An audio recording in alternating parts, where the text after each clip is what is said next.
Today is Friday, May 14, 2021. Coming up on Roland Martin Unfiltered, broadcasting live from the Turkey Leg Hut here in Houston, Texas. Right here in the Trade, 3rd Ward, where Houston Mayor Sylvester Turner is going to be joining us. They're actually doing free COVID vaccine shots out here. So we'll be talking with him about that. We'll also be talking with Pastor Cosby, of course, who leads Willow Avenue Baptist Church, about gentrification and how they are staying in the hood to transform one of Houston's most historic black neighborhoods. Also, on today's show, authorities in South Carolina, they have released troubling, shocking, and stunning video of a black man killed by jail officials. The family, just a few moments ago, announced a settlement of $10 million with the city. Folks, we got to show you that. Plus, the San Diego Police Department, they're investigating two of its officers who were caught on tape for repeatedly punching a black man during an arrest. In Georgia, the state Supreme Court ruled that if police perform an unlawful arrest, the person being arrested can essentially fight back. Oh, yeah, we got to tell you about that. And in Mississippi, a court of appeals ruled that a 38-year-old black man must remain in prison to serve his life sentence for marijuana possession. That's the Jim Crow stuff happening in Mississippi. Also, we'll talk with Art Chang, who is running for mayor of New York City. Plus, a black Republican lieutenant governor candidate in Virginia says critical race theory is nonsense. So is she. And in our Education Matters segment, the state of Tennessee has said that Tennessee State University has been grossly underfunded by nearly $500 million. We'll give you those details. Folks, it is time to bring the funk. H-Town style on Roland Martin Unfiltered. Let's go. He's got it. Whatever the miss, he's on it. Whatever it is, he's got the scoop, the fact, the find. And when it breaks, he's right on time and it's rolling. Best believe he's knowing. Putting it down from sports to news to politics. With entertainment just for kicks, he's rolling. It's on go, y'all. It's Roland Martin, yeah. Rolling with Roland now. He's funk, he's fresh, he's real, the best, you know he's Roland Martin now.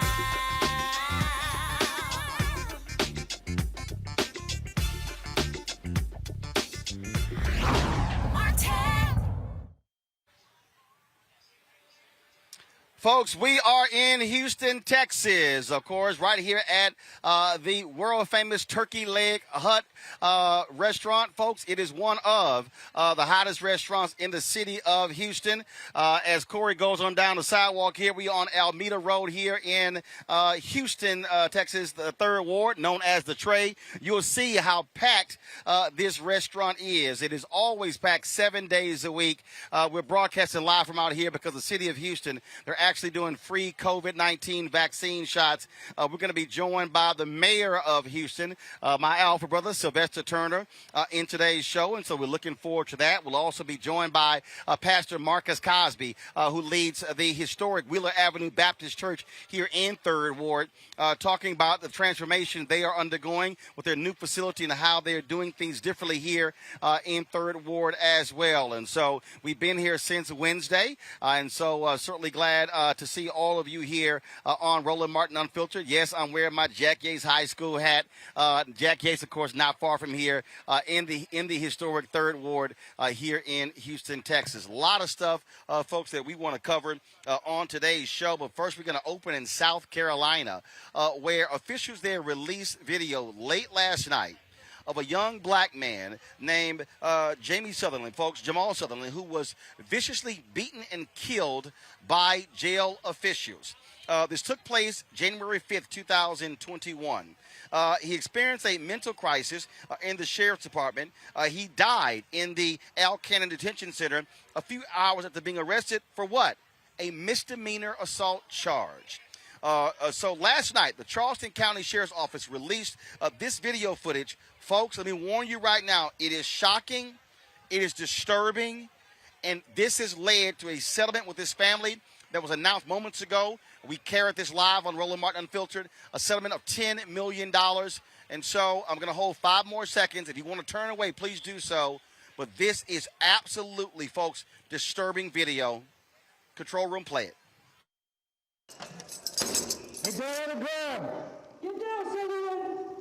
Get down. Control 37E, SMU, 37E, SMU. Turn on your stomach. Turn on your stomach. Turn on your stomach. Hold up. Hey, you're gonna get another one. Come to the door. Slide to the door. Slide to the door. Get on your stomach. Slide to the door. Come here. Stay on your stomach. Stay on your stomach. Slide. Come to the door. I got it. Slide. Keep sliding. Keep sliding. Keep sliding. I got it. Keep sliding. Come on, Sylvester. Keep going. Keep coming. Sutherland. Keep moving. Keep sliding. No, stay down. And slide. Stay down and slide. What's the meaning of this? What is the meaning? Good. Keep coming. Keep coming. Hey, turn over on your stomach. Turn on your stomach. Turn on your stomach. Turn on your stomach. Turn on your stomach. For what? Turn on your stomach. As far as I'm turning. Keep going. No. Oh, undo it. Get in her hand because you still got clothes. As far as I'm turning.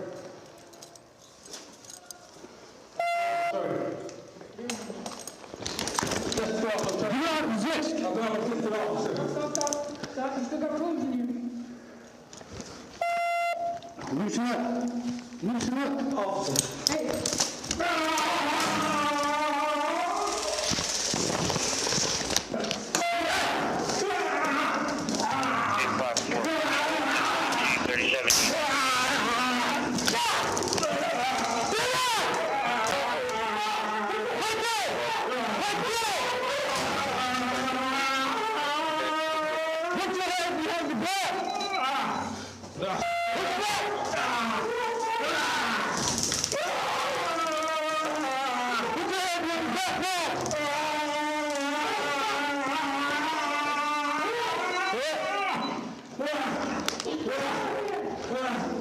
Put your hand behind your back.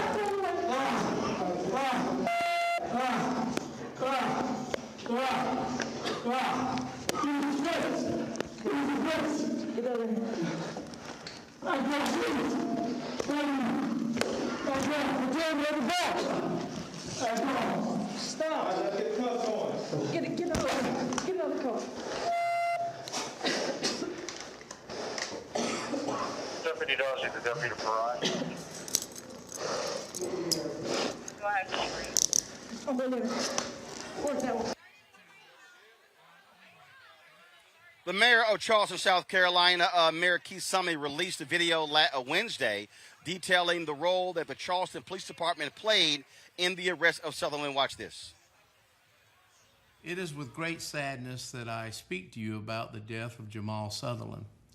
Like many of you, I have seen the recent news coverage and believe it is in the community's best interest to understand what happened. While the city's involvement ended the day prior to Jamal's passing, I can at least shed light on the city of North Charleston's interactions. Jamal died at the Charleston County Jail on January the 5th, 2021, a day after North Charleston released him into the custody of the Sheriff's Department. I know that Sheriff Graziano is reviewing her staff's involvement. North Charleston's review is obviously centered on the actions of the North Charleston police officers. Our police department's encounter with Jamal ended the previous day when we turned him over safe to the jail staff. Nonetheless, I want the people of North Charleston to see how our officers treated Jamal and understand why he was taken into custody. Charleston County 911 dispatched officers from our department to Palmetto Behavioral Health on the evening of January 4th. Officers were told that a large-scale fight had erupted among patients and that staff urgently needed help from law enforcement. I want you to hear this for yourself so you can understand why North Charleston Police Department responded. Here are the first moments of the call made to dispatch.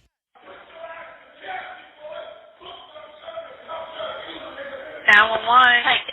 There you are. Hi. It's 2777 Bicyger Drive, North Charleston, 29405. Tell me exactly what happened.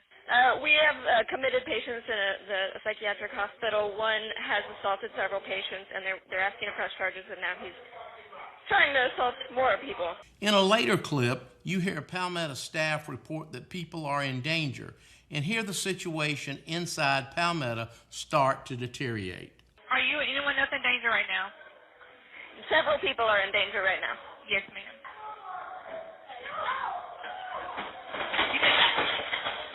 What's going on now, Alyssa? Another patient has come to this unit and is trying to fight other patients.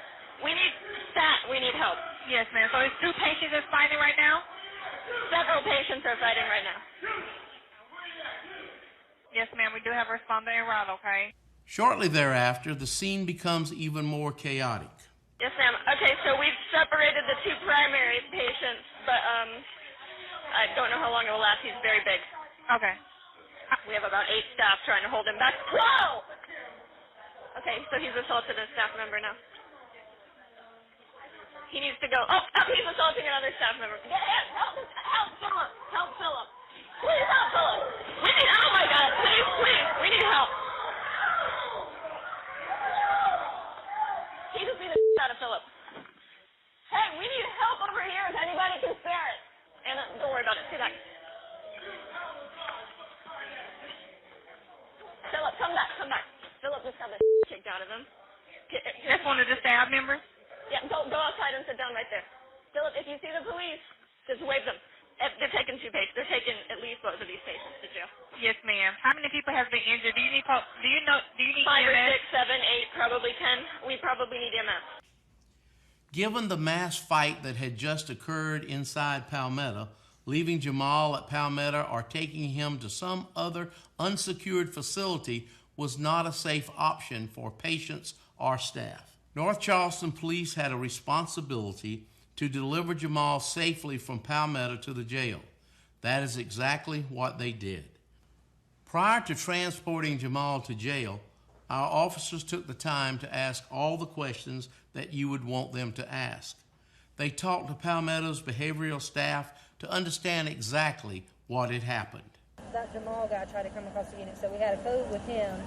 We got him kind of like calmed down, and then lo and behold, he started punching people on the other unit. Yeah, he got one guy twice real good in the face. We tried to break him up. We got him kind of over to the corner, and another patient was trying to take up for one of the patients that got hit, so he popped him in the face twice. They also specifically asked about whether the victims wanted to have Jamal arrested or prosecuted. Of key importance here, recognizing that Jamal had mental issues and was in custody of Palmetto Behavioral Health, our officers specifically asked both Palmetto and Charleston County EMS if it was appropriate for Jamal to be taken to the jail. This is what North Charleston Police Department was told by Palmetto. So Jamal came across the counter and threw the fax machine, all that kind of stuff. When we finally got him kind of contained, and then one of our staff members tried to get Jamal kind of hold him, and he went at him and attacked him. So it was freaking chaos. It was one thing happened, and then something else happened, and then something else happened. So the people who got punched, are they staff members? 2 of them are patients. One hit 2 patients. Jamal assaulted a staff member. Okay, staff want to press charges?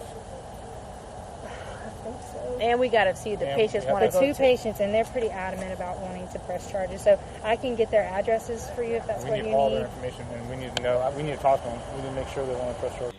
And by Charleston County EMS. Yeah, because he just told me to get F out of his face. He doesn't want to talk to me. Please don't hit that. Yeah. Are those court committals or anything, or? He's committed. I imagine that Jamal is committed as well. Okay. So I think, yeah. So how does that work, Chief? So if they're on papers, how does that work to go to the jail? They can go to the jail. They just have to stay in custody of somebody, and that's where the issue lies. Is they have the ultimate say because they've been put into their care in terms of for medical treatment. Yeah. So if they wanted them transported someplace, they have to make sure it's set up with whatever facility that they're going to accept them if they went to the hospital. But as long as they're in police custody one way or another, then they're covered because they're a committal of the court, so they're still in somebody's custody. Okay. We just can't let them walk out or let them go whatever hospital they want to go to. As you hear, Palmetto and Charleston County EMS indicated that jail was an appropriate destination. Our officers transported him there. It is worth noting that Charleston County Jail has dedicated medical facilities on site for inmates. In fact, you will see in the next clip that a jail nurse was already in the intake area at the time our officers brought Jamal in. Let go! Relax. Let go of me! All right, now! All right. I need my medicine! All right. Let go of me! Told you.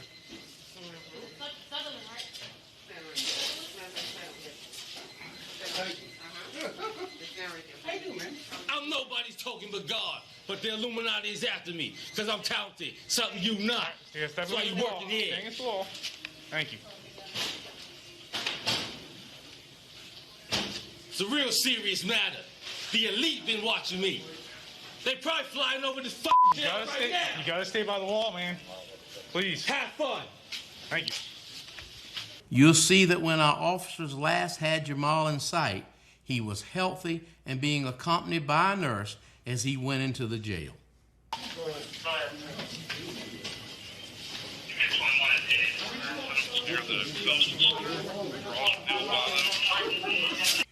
It brings me sorrow to know that Jamal passed away the following day on January the 5th. But I am relieved that video and audio exist to let us see the respect and patience that North Charleston police officers displayed that night. While Jamal's family continues to grieve his passing, I hope our recordings of the interaction gives the family and the community confidence in the way we conducted ourselves.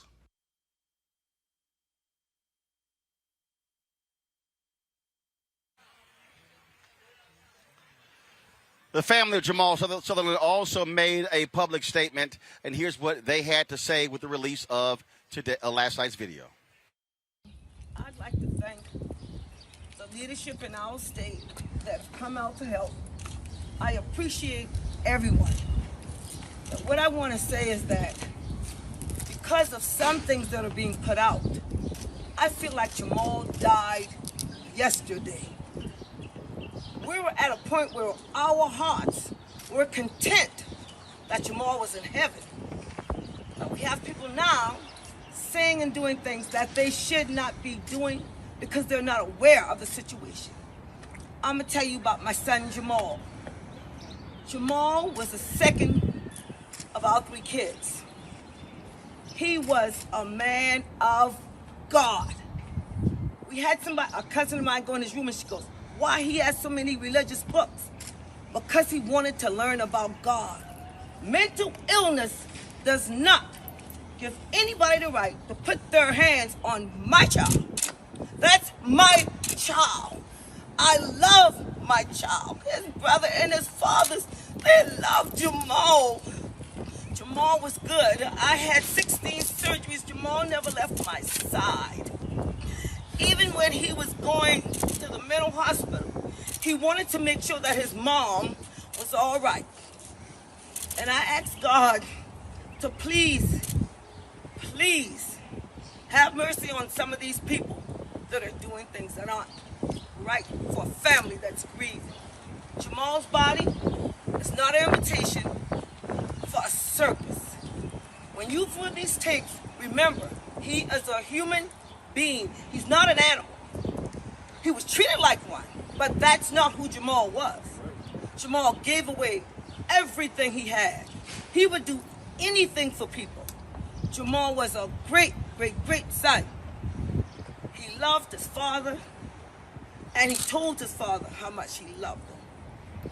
He has 2 brothers. He loved his brothers. Jamal would give you the clothes off of his back, because that's how I trained all of my children. Jamal was an example of what I wanted him to be. He died And when he was being tased, pepper sprayed, he's hollering, hallelujah. If you don't hear what the tape is saying, my son's saying, hallelujah. They're handcuffing my son. He's hollering, hallelujah. How many men you know hollering hallelujah when they're going to jail? Jamal had enough sense to say, you didn't read me my rights. He may have been mentally ill, but he was brilliant. Jamal made music and gave it away. Jamal was an example of what we should want all our young men to be. Black, white, purple, or green. I'm not going to stand before anybody and say anything that I don't know for sure, and I ask you to do the same. Respect my family.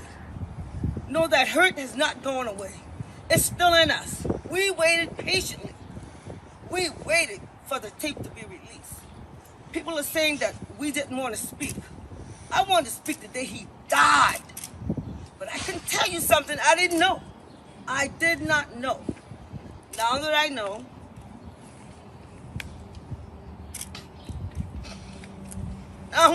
how my baby died, I'm proud of him. Mentally ill, still able to say, thank you, Jesus, take care of me. I want y'all to know,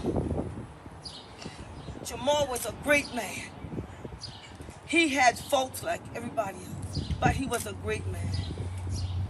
And I just want you to know that. If I could bring him back, I'd leave. I would leave this earth for Jamal to come back to me. I cried so many days, come back. He's not coming back. And I'm content that God has Jamal in his arms. So please, don't make a circus of my baby's death. I don't need people out here reading lies. I don't need that. You destroy families when you do that. If you don't know, you are destroying the inside of us. You don't know, but you're telling somebody else about it. Please keep your conversations to what you know. I don't want any violence in my city. I want us to view this tape, and I want us to learn what we don't want happening again. I ask no violence. White, purple, green. We have black men being killed every day. I mean every day. I didn't want to watch it, and Jamal didn't watch it. Because it hurt our soul. Please, no more hurt from media parties, because they don't know him. And if you don't know him, please don't speak of him, because he was a great man. That was a great man, and I'm going to leave you with that. Jamal Sutherland was a great man. And there are some people that know they need to do things, and they're not doing it. So I ask those of you who knew your part in my son's murder to do the right thing. Please do the right thing. Thank you. All right, folks, man, that's quite emotional there. Let's go to my panel. D. Hawkins Hagler, former Georgia State Representative, Michael Imhotep, host of the African History Network, and Brittany Lee Lewis, political analyst. D, I want to start with you. Obviously, extremely emotional. You clearly saw the folks in Charleston. They knew that this was going to be a devastating video. Everything I heard last night from people, they said this is going to be ugly. They're concerned about protest. There's a PGA tournament in Charleston, South Carolina on next week. And folks there are bracing themselves for a weekend of protest. Roland, that was absolutely heartbreaking. After watching that video, and I'm going to be honest with you, I didn't want to watch it the first time, but I did watch it this time when you showed it. It literally was just heartbreaking. And I know I grew up around mental illness. My mother was a psychiatric nurse for many years. And during that time, there was a way that you could restrain people who were having psychotic breaks. And I don't think that the behavior system in Charleston nor the police department handled this the right way. Even if they thought he was a threat, they could have taken him, if necessary, to another facility, even to a hospital for a 48 or 72-hour stay. I don't know what happened right here, but they didn't want us to see the final version because they knew that the public would be outraged. And so My heart just goes out to the family. And enough is enough. We have got to stop killing black men like The thing here, Brittany, and this is what we talk about here. Here's a young man arrested on a misdemeanor charge. Now you talk about mental illness. We keep going over this over and over and over again. This is what happens when you have to confront law enforcement when they deal with people who are mentally ill. He's now dead. Absolutely, Roland, and it's unfortunate that we continue to run into these issues time and time again. And the fact is that individuals with mental illness are vastly overrepresented in every corner of the criminal justice system. And until we reform the public policies that have literally abandoned them there, these tragic outcomes will continue. You know, statistically speaking, people with untreated mental illness are 16 times more likely to be killed during a police encounter than others. You know, quite frankly, I believe this is just one of the many examples demonstrating yet again that we need to not only defund the police, but allocate that money to training professionals that solely deal with these type of situations. Having a mental health breakdown, having a mental health crisis should not be an automatic death sentence. You know, and if we can't do that, we need to at least reduce the number of encounters between on-duty law enforcement and individuals with the most severe psychiatric diseases. You know, the thing, Michael, we talk about this all the time. Here we are in Houston, and we're at the Pamela Turner rally yesterday. Black woman, Baytown, Texas, 2 years ago, shot and killed 5 times by a cop, having a mental breakdown. And at some point, mayors, county officials, state leaders, congressional leaders are going to have to come to grips with the problem of a mental illness and law enforcement that is too combustible. There are too many people who are ending up dead who are having mental breakdowns. I still think about Kajima Powell, the brother who was killed 2 weeks after Michael Brown. Same thing. It was 16 seconds from the moment the cops showed up and shots were fired and he was dead. Yeah, you know, Roland, we see this time and time again, and you know, I definitely agree. In many of these, it was approximately 18,500 police departments across the country, and in many of these police departments, you're going to have to reduce the responsibilities and reallocate resources. And mental health is one of the areas that resources need to go into: mental health, education, different things like this that will overall reduce poverty, but also reduce crime. But in reviewing this case here, well, number one, Jamal Sutherland was diagnosed with bipolar disorder and schizophrenia in his teens, so he was receiving treatment. But the pathologist says that the cause of death or the manner of death was undetermined. I kind of find that strange. How did he actually die? In reading this, the pathologist said the manner of death was undetermined. And then also, I watched the entire video and the presentation from Mayor Summey. Did the officers involved in arresting Jamal, did the officers have any mental health training? Because he's having a mental breakdown. And did they have any? I'm trying to find out. Did they have any mental health training as well? So you know, this is a troubling case for a number of different reasons. It certainly is, and it is beyond sad. We're going to be watching to see what happens this weekend, if you're going to see protests there. Again, folks in Charleston are concerned. Look, folks, they always want the positive attention of a PGA tournament next week, but the bottom line is this is a young man who's dead. They got to pay out $10 million. And, folks, let me remind you, remember, we're talking about North Charleston. This is the same place where Michael Slager shot and killed Walter Scott. Slager's now sitting in prison. And so another just shameful story that we have to cover. Let's go to San Diego, the San Diego Police Department, folks.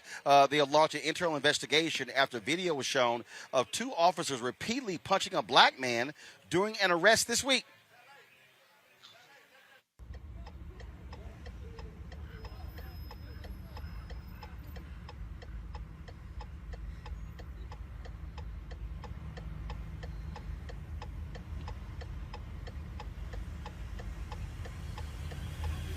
Stop!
Now, according to the department, folks, this all began when the officers saw this man urinating in public. They detained him when he did not respond to them and booked him on jail on charges of resisting arrest and battery of a police officer.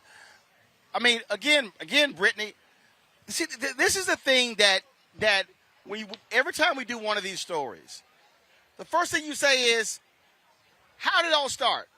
Yeah. Okay, so you saw a guy urinating in public. Or a misdemeanor charge, or you pull somebody over for a traffic light. I mean, this is what people are talking about, how you have to have police who de-escalate and not escalate. Roland, you hit the nail on the head. I'm thinking about how this started for urinating. They didn't try to de-escalate the situation whatsoever. And that man didn't go out looking for a problem with them or looking to harm those officers. Yet he ended up brutalized and then in prison. Now, Roland, I went to Temple University for undergrad, and folks loved to party there. There used to be white frat parties every night, and those same frat bros would go right outside on Broad Street and urinate for everyone to see, oftentimes underage with their beers still in hand. And you and I both know that this would not have happened to one of them. So what's exhausting is that this isn't about urinating in public. It's about a constant criminalization of the homeless. And at the end of the day, the homeless are a part of our community too. So the police, if they're truly to be protecting and serving, should be protecting and serving the homeless as well, because they're a part of our community. Yeah. And I just feel like, can you imagine what our world would be like if the police just helped this man instead of actually harming him? Michael, again, this is the thing that what people are demanding. They're demanding real accountability, and you got to have cops who know, again, not to escalate, who understand that. And there are examples of it, but the problem is, there's too many tough guys who are walking around with badges and guns who don't like it when someone questions their authority, and then they know, oh, I can beat the hell out of them, and I'm going to get commended. Yeah, especially when it's someone who appears to be homeless as well. When it appears to be somebody who's marginalized, has less resources, you feel that they have less recourse to retaliate against you. They don't know the mayor. They don't play golf with the police chief. Things like this, right? You have things like this to take place. But for it to start from urinating in public, and then when the officers questioned him, he would not stop. Therefore, when the officers held him to detain him, it's just to escalate to something like this. I'm like, how many white people do you all stop because they're urinating in public? Okay, I know if they have the country music festival or the hold down or things like this, like we have here in Detroit. I know you have white people urinating in public. I've seen them do it here in Detroit. So, once again, this is an example why some people don't need to be police as well. Something like this is ridiculous to escalate from urinating in public. This doesn't make any sense. D? I concur with everyone. This behavior was absolutely criminal. What they did to this homeless man, and it just speaks to why so many of us around this country want to reform policing. I mean, it needs to go from an area of policing to public safety. And was he doing anything that was going to stop the public from being safe? No, he needed to use the restroom. And he's homeless. And many homeless people also deal with mental illness, which all these things are tied together. I mean, this is just absolutely ridiculous. And this is why we're sick and tired of being sick and tired. And we need to have real conversations in our state legislatures, in our municipal governments about how we deal with policing and make them do the right thing and stop just every week going through this over and over. It's a cycle. It's you know what? It's overrated. It's too much, and it's enough. We got to stop. This is too much. They need to go to jail. Both of them. Folks, let's talk about this story here that I don't know how this is going to go well, but it may cause some problems. The Georgia Supreme Court, they have ruled that if police perform an unlawful arrest, the person being arrested can essentially fight back. The ruling stems from an Athens man named Christopher Glenn, who was unlawfully arrested in 2018. Police arrested him while he was walking home because they received a call someone was loitering. Glenn wasn't. When officers attempted to arrest him, Glenn headbutted one of the officers and got on top of another. His case went all the way to the Georgia Supreme Court, where, based on English laws from the 1700s, the judges ruled that Glenn was within his rights to fight back because he was unlawfully detained. The ruling could have a significant impact on how unlawful arrest cases are defended in Georgia. I'm not necessarily, Brittany, going to recommend black folks try this one. I don't know if Christopher's white or black, but I'm just saying, first of all, determining what's unlawful, what isn't. I'm just saying I'm going to be a little careful with this one if I'm black in Georgia. Exactly. Roland, that was my first thought. I'm like, who's Glenn? Is Glenn white or black? Because, the situation just wouldn't go down like that with us. I love the idea of us being able to exercise our constitutional rights and legally resist if we're allowed to. However, Lord knows we watch white folks resist every day, whether it's law or not. But we know with us, black folks, unfortunately, we lose our lives on a regular basis when we're complying. So I'm certainly not going to tell us to go out here and start resisting arrest because we know we're being illegally detained. I wish we could do what the law said we should be able to do, but we know that's not how it works with us. Well, and I want to say this here, D. Look, I know Georgia Supreme Court made this ruling, but you got to start first with who the hell decides what's unlawful or not.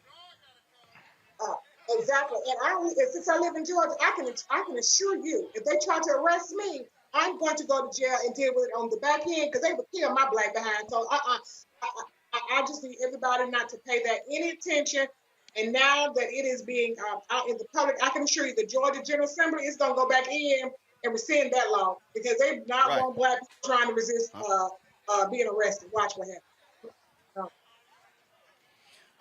Yeah, Michael, I'm just saying, I'm going to warn everybody black, brothers and sisters in Georgia, y'all might want to ignore the Supreme Court ruling. I don't think this one applies to us. Brother, I'm not trying to do another story of somebody black who's killed. I need to brush up on my law in England in the 1700s, but reading this, Roland, not only does it say that in this case here, that not only did the Georgia Supreme Court rule that Glenn was within his rights to resist the unlawful arrest, but they also ruled that he could also damage government property while doing so. Black people, don't try this at home. I'm telling you right now, and the other gray area is, okay, how do you determine what an unlawful arrest is? Because certain things that we see and we say this is unlawful, but when you get to court, it may not be unlawful. So, at the very least, we need more clarification on this. Up and down. But, and I want to know I want to know the ethnicity, the race of Glenn, because I think he's white. I don't think this. I don't think this was meant for us. Just keep in mind, Georgia is the state that has the largest Confederate monument in this country. It's called Stone Mountain. Okay, I don't think this was meant for us. like I say, I'm trying to check right now to see, but I don't think Christopher Glenn is a brother. So we'll see. Let me talk about this case out of Mississippi. And if y'all want to understand why Mississippi is so backwards, this explains it. A court of appeals in Mississippi has ruled that a 38-year-old black man must remain in prison to serve his life sentence for marijuana possession. This week, Alan Russell argued on appeal that the length of his sentence constitutes cruel and unusual punishment. He was sentenced to life in prison in 2019 after a jury convicted him of possessing more than 30 grams of marijuana. Since Russell pleaded guilty to burglary in 2004 and has a possession of a firearm charge, he's considered a violent habitual offender in Mississippi. And under Mississippi law, a person convicted of 2 separate felonies, at least one of which is violent, and who serves at least 1 year in prison for each of those felony convictions shall be sentenced to life imprisonment without the possibility for probation or parole. This was a similar thing that happened in Louisiana where they had that same law, and the ruling was made there as well. And this is one of those things. This goes back to Jim Crow days. Mississippi and Louisiana having these type of laws that were specifically targeting black people. And if Mississippi wants to understand why they broke as hell and why businesses don't want to move there, it's silly laws like this here that you will spend that much money to imprison a 38-year-old man for life for marijuana possession. I mean, it's absolutely ridiculous. I mean, especially let's just look at the whole totality of everything. Marijuana is going to be legalized in this country. So you already have this man serving time for, robbery, which was not a deadly violent law, correct? Because I'm reading right. And then now, because he had marijuana, I mean, really, I'm telling you, this whole system in this country needs to be reformed because many people, if you go to their house, they might be having about 30 grams of marijuana, depending on where you are, growing in the backyard right now. Because once hemp became legal, now people are doing THC. And I think this is crazy. And it's targeted towards black people because we all know that cocaine never had this type of potential. And had he used any other type of drugs, he probably wouldn't even be in jail because any drug that white people typically use have not been criminalized to that extent, only black people. Well, and the thing here, Brittany, if you are Mississippi, what y'all should be doing, y'all should be trying to sit here and get in the marijuana business because the state's broke. They get more federal money than any other state in the country. They need to be trying to get in on the billions of the marijuana business.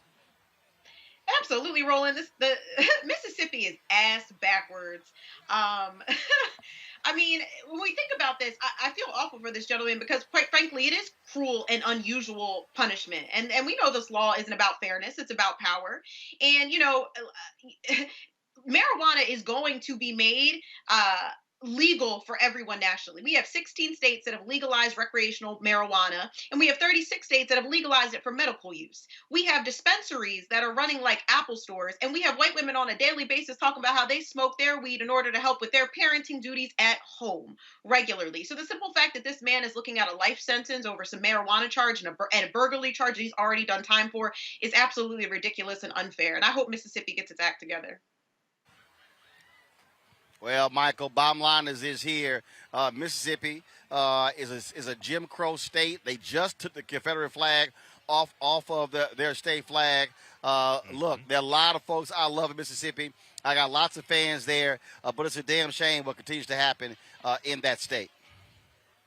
Well, Roland, this also deals with the importance of state legislatures because it was the state legislature in 2014 that changed the law in the state that allowed this to happen. See, we're being attacked by the state legislatures. We see this with voting rights and 361 voter restriction bills in 47 state legislatures. But all different types of bills like this. We see what's going on with critical race theory, which I know we're going to talk about, and different states banning that, even though there's no widespread effort to institute critical race theory teaching in schools and et cetera. So, but this is crazy, man. And we have to understand, brother, Mississippi, this is the state that had the largest number of lynchings from 1882 to 1968. There's something like 581 lynchings in Mississippi. So once again, this deals with the importance of understanding the state legislature and putting the right people in the state legislature to change these laws like this as well. But if marijuana becomes legal in the state of Mississippi, man, this brother should be released from prison also. Yeah, but here's the deal, though. This is also, look, Mississippi has the largest number of black elected officials in the country, the largest percentage of African Americans in the country, and it is an oppressive state for African Americans. Folks, let's talk about oppressive. The Republican Party, they continue to try to deny women of color when it comes to serving in the Department of Justice. Kristen Clark, who was being nominated by President Joe Biden to run the Civil Rights Division of the Department of Justice, did not get any Republican votes in the Senate Judiciary Committee.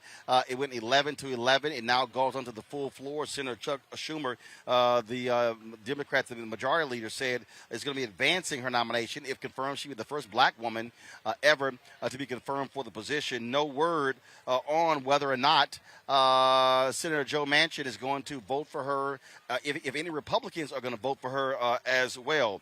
And so Republicans continue to criticize her for her record. They also claim her editorial in Newsweek, I prosecuted police killings, defund the police, but be strategic, advocated abolishing the police. In fact, she's actually talked about reforming the police and said the magazine selected the headline, not her. And so we'll be watching to see if Senator Chuck Schumer sends her nomination to the full floor for them to vote. Now, the thing that we've been watching also, folks, are these Republicans who want to completely act like January 6th never happened. The Republicans and the Democrats have agreed to create a special committee similar to the 9/11 committee that will investigate what took place on January 6th. But here's the problem with that. The problem is there's going to be a Democratic chair, Republican vice chair. They have to agree on issuing subpoenas. Well, hell, the Republicans don't agree. We know exactly what the problems are going to be. We know what took place. Republicans led an insurrection of the U.S. Capitol because they did not want President Joe Biden to be confirmed as President of the United States. If y'all want to see how stuck on stupid these people are, listen to Andrew Clyde, this idiot from D state of Georgia. Y'all, he actually said this during the congressional hearing. So we're going to play this for you, folks. So we're going to play it for you of what he had to say, where he acted as if the insurrection was a walk in the park and folks were just chilling and relaxing and everything was wonderful. And so let me know when y'all have the video. D, I'll go to you before we play the clip from Andrew Clyde. I mean, look, does Georgia have a corner on crazy members? You got this dude, Andrew Clyde. You got Marjorie Taylor Greene. I mean, it has to be a consistent embarrassment for folks in Georgia to have these idiots in Congress. I am like my grandmother used to say, I'm so ashamed. Sometimes I just hate to tell people I'm from Georgia, between suppressing voting rights and people trying to be revisionists of history, until March 13 and then, K9. I don't even know what to do with all these wiped out people that are in Georgia. It's really quite embarrassing. And this is why we have to change all of the leadership from the top to the bottom, congressional and every constitutional officer in Georgia needs to go, because they're all white, crazy behind Republicans, and this is what you get every single time that they are at the forefront. Because everyone can clearly see. So they basically saying what your lying eyes have shown you. Oh no, it was just a tourist visit. Oh no, I don't know what y'all saw. They were just coming by to check out their, nation's capital. Lies, all lies, and the liars who tell them.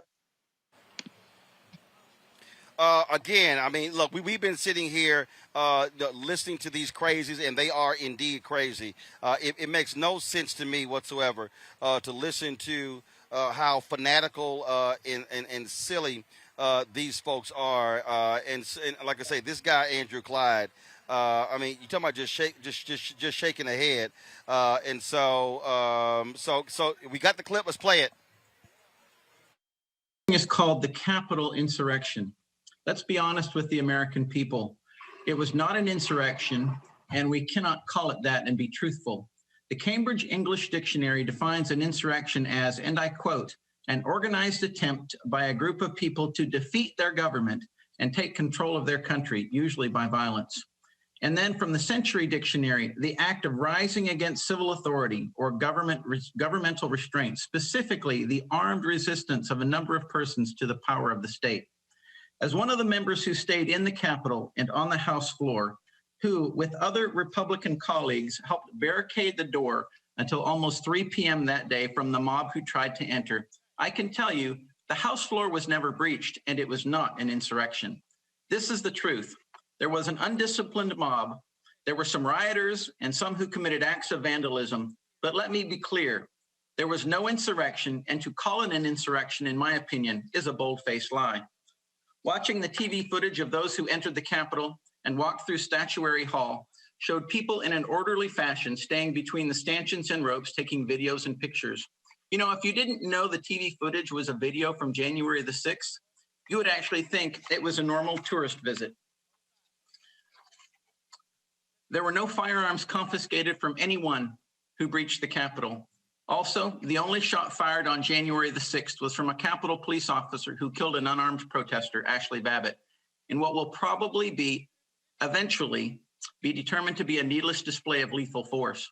Camera up. This hearing is called the Capitol. Here's how Democrats responded to that fool. Congressman Jim McGovern of Massachusetts says, I was there that day, Representative Clyde, presiding over the House chamber while we were being evacuated. I saw people punching the glass doors with bare fists to get in, desecrating America's capital to obstruct Congress. Calling it a normal tourist visit is sickening. Shame on you. Congressman Don Beyer from Virginia, a normal tourist visit? Police officers who responded on January 6th were stabbed, gouged, beaten, suffered broken ribs. Y'all should be pulling these tweets up. And 3 are no longer with us. Republican leaders defend this kind of lying while they punish those few with the courage to tell the truth. It's despicable. Congressman Catherine Clark, Republicans aren't just trying to rewrite history. They're telling you not to believe your eyes or trust what you saw. Look at the videos. Listen to the staff and officers. Read the death certificates. The insurrection was anything but normal, and it won't be erased. Folks, how crazy this is? Clyde was attending an event honoring police officers and was asked to clarify his statements about what he says didn't happen on January 6th. He said this.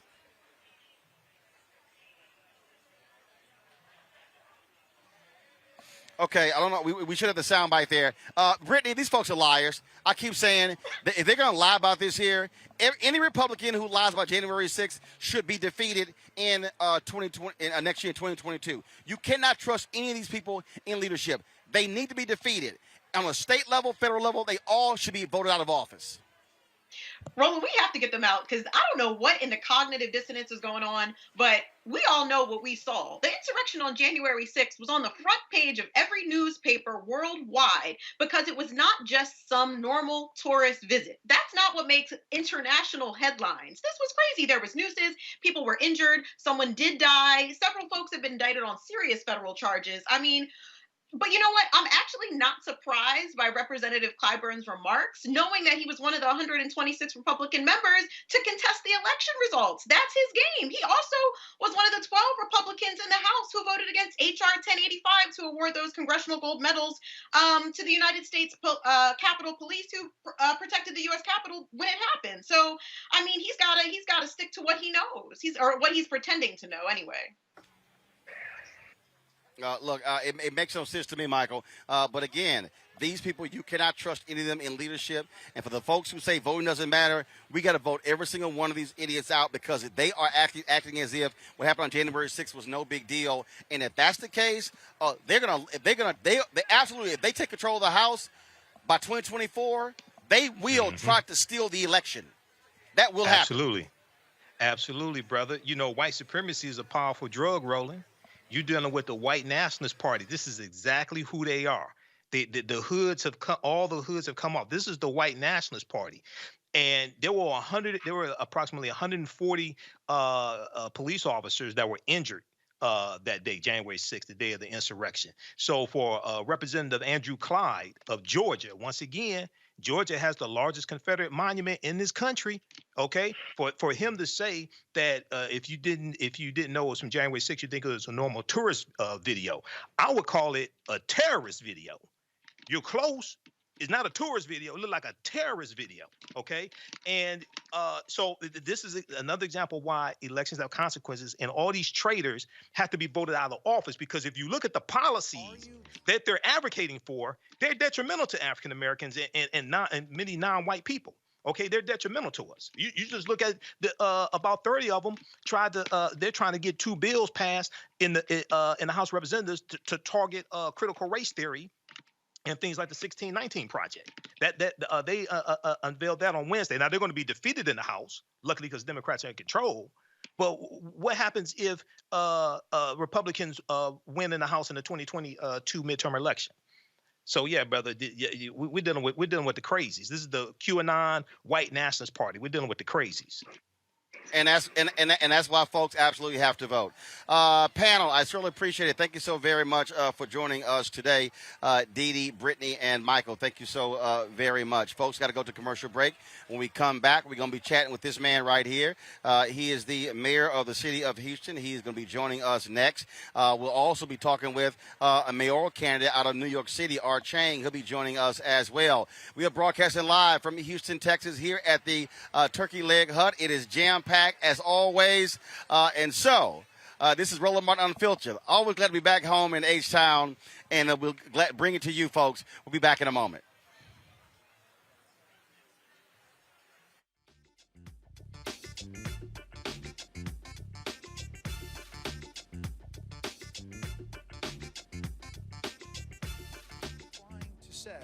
That as of January 20th, that President Trump will be president. That depends on what happens on Wednesday.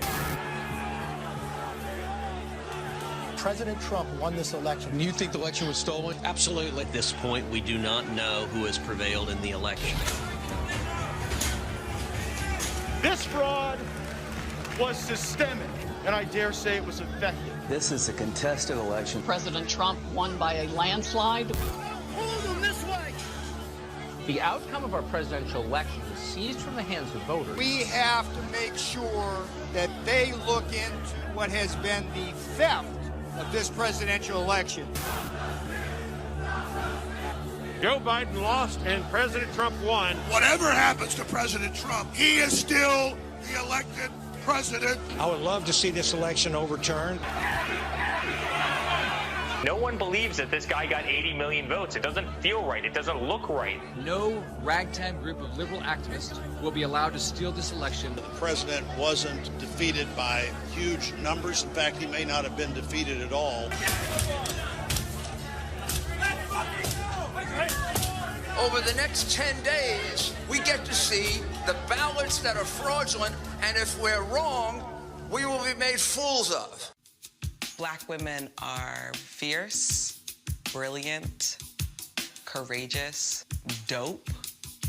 Black women are making a difference, making history, and changing the world. I think about all of the Black women who have showed up to fight for justice. We are starting to finally accept all the skills and talents a woman can bring to the table. Urban One, thank you. This one is so special. Riddle. What's up, y'all? I'm Will Packer. I'm Chrisette Michelle. Hi, I'm Chaley Rose, and you're watching Roland Martin Unfiltered.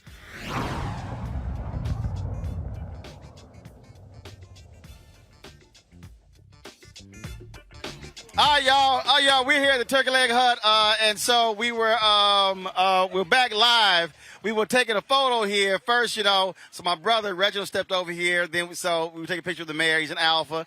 Then of course, then Paul. We got Pastor Cosby. So it's alphas all over the joint. So we just want to let y'all know how we roll. For the rest of y'all out there who couldn't get in, that ain't our problem. That ain't our problem. So I want to let y'all know that ain't our problem, but it's all good. And so, okay, y'all got to go now. I got to interview the mayor. Yeah, y'all got to go now. Y'all got on. Y'all got on, huh? Girl, you better go on over there with that me by me stuff. This an alpha thing. Go on over there with that stuff. Yo, we are here in my hometown of Houston. We're joined right now by the mayor of Houston in his second term, Sylvester. Doc, how you doing? Hey, man, life is good. Yes, sir. Yes, sir. Glad to see you here. Hey, man, welcome back to your hometown. It's always good to be back home in the Trey in 3rd Ward.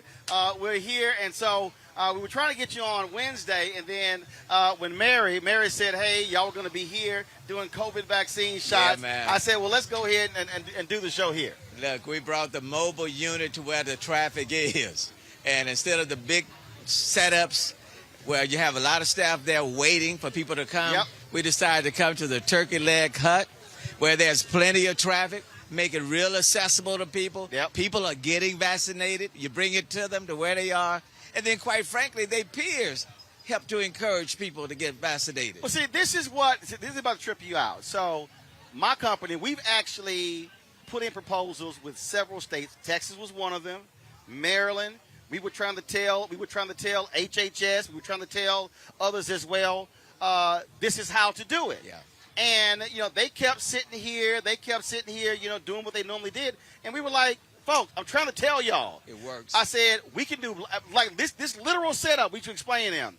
We can do live broadcasts from places, do COVID shots, all sorts of different stuff along those lines. And they were so hard-headed. And then when they hit that wall a few weeks ago, I sent an email to HHS saying, look, we tried to tell y'all. It works. You go to where the people are. Right. So we're going to the restaurants, man. I'm going to the clubs and the bars with my mobile units. You go to where the people are, and people are getting vaccinated. Right. And then the owner is graciously giving a discount on their meals and stuff. So and we're talking about young folk, brothers and sisters who are saying, okay, you're here. We're going to get vaccinated. We'll wait the 15 minutes, and then we'll get right back into the line and get our food. And the thing is, look, there are a lot of people, and the point that I've been saying to folks is that early on it was like, oh, black people don't want to take it. No, it's the white Republicans don't want to take it. Right. Black folks, the problem was they didn't know how to access it. Absolutely. My CFO is Chicago. She said she went to a Walmart on a deep south side of Chicago. She said it was 200 folks in line, 10 black people. She said, now these white folks ain't never at this Walmart. She was like, but again, how the system was set up, and this is where, again, for the folks who are in power, listen to people who know how to reach people. Who've been out on the streets, on the grounds, on the front lines.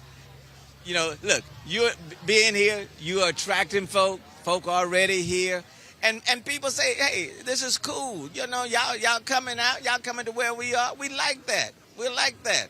And then people, they will stop, get the vaccine, be vaccinated, That's right, and go on right about their business. That's right. They're safer, we're safer, and then they're going and spreading the word. Hey, they at the turkey leg hut. Go on down and get a turkey leg and get the shot at the same time. And they putting a discount on the meal. You can't beat that. You can't beat it, Can't man. beat that. Let's talk about you're in your second term, and this restaurant is a perfect example. First off, this entire corridor here. I'm born and raised here, and I remember where that was nothing, down here on Alameda. But before I was born, Alameda was the drag strip for African Americans. And so now all of a sudden you see this resurgence. But this is a black-owned establishment, and you're seeing other black-owned places as well, and that's important because this was land that, frankly, white folks did not want to come near, didn't want to live anywhere, and so it's important that we stay where we are, but also become business owners and investing in the area, and cities partner to keep these black entrepreneurs to build the capacity. And you see what's happening. This restaurant has attracted a lot of activity. The overflow is benefiting other businesses, and now other black-owned businesses that were here, they are starting to thrive even more. And then other entrepreneurs are coming into the area, and now the Alameda corridor is now dynamic, it's alive and well. And basically what we're trying to do now is provide more parking, okay, or encouraging people to take advantage of the Ubers and the Lyfts and all of that. But this is a dynamic corridor. 6 years ago, Roland, as you know, right, you come down Alameda. Yeah, actually about 5 or 6 years ago, there's a sports bar that's a little bit further down here. Right. And it was one of the few places. I came back from my high school. We came back, and I came down, and it was one of the few places that was open. It was pretty much by itself. And so then coming back home each time is kind of like, wow, this spot. And now when I come home and back, Anthony and I, we were driving around last night, I was like, where'd that come from? And again, it's about creating opportunities, because the thing is this here. And Houston is a city that a lot of people stepped up. Everybody talks about Atlanta. Right. And I remember years ago, Black Enterprise did a cover story on Houston. Right. And there were 700,000 plus African Americans, TSU, Prairie View, Right. 50 miles down the road.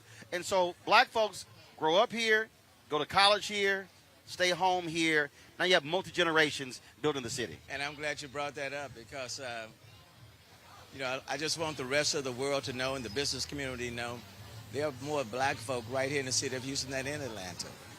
Okay? And in many, many ways, as one person told me, Houston is the new Atlanta, especially in the Southwest. I love Atlanta, beautiful place. Mayor Keisha Bottoms has done a wonderful job there, and I love her, respect her dearly.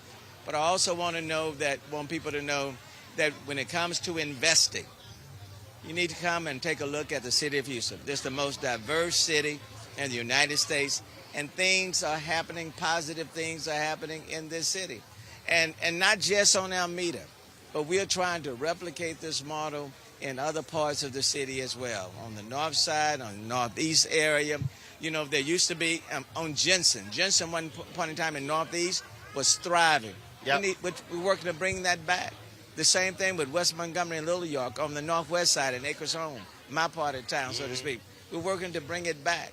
And so, want people to, sometimes corporate America, they get fixated on either one person or one city, and they assume that's where everybody, is. Right.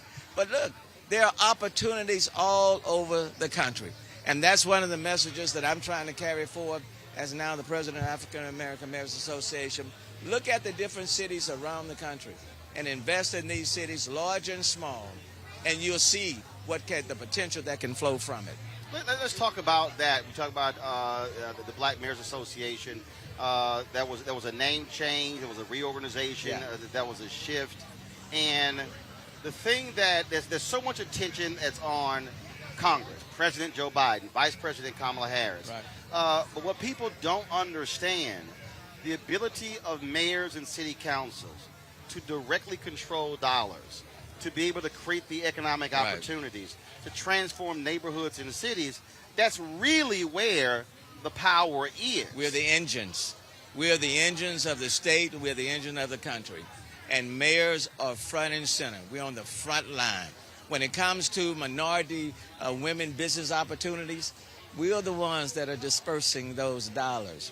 We are the ones that are helping to create entrepreneurs and expand their capacity, giving them the opportunities.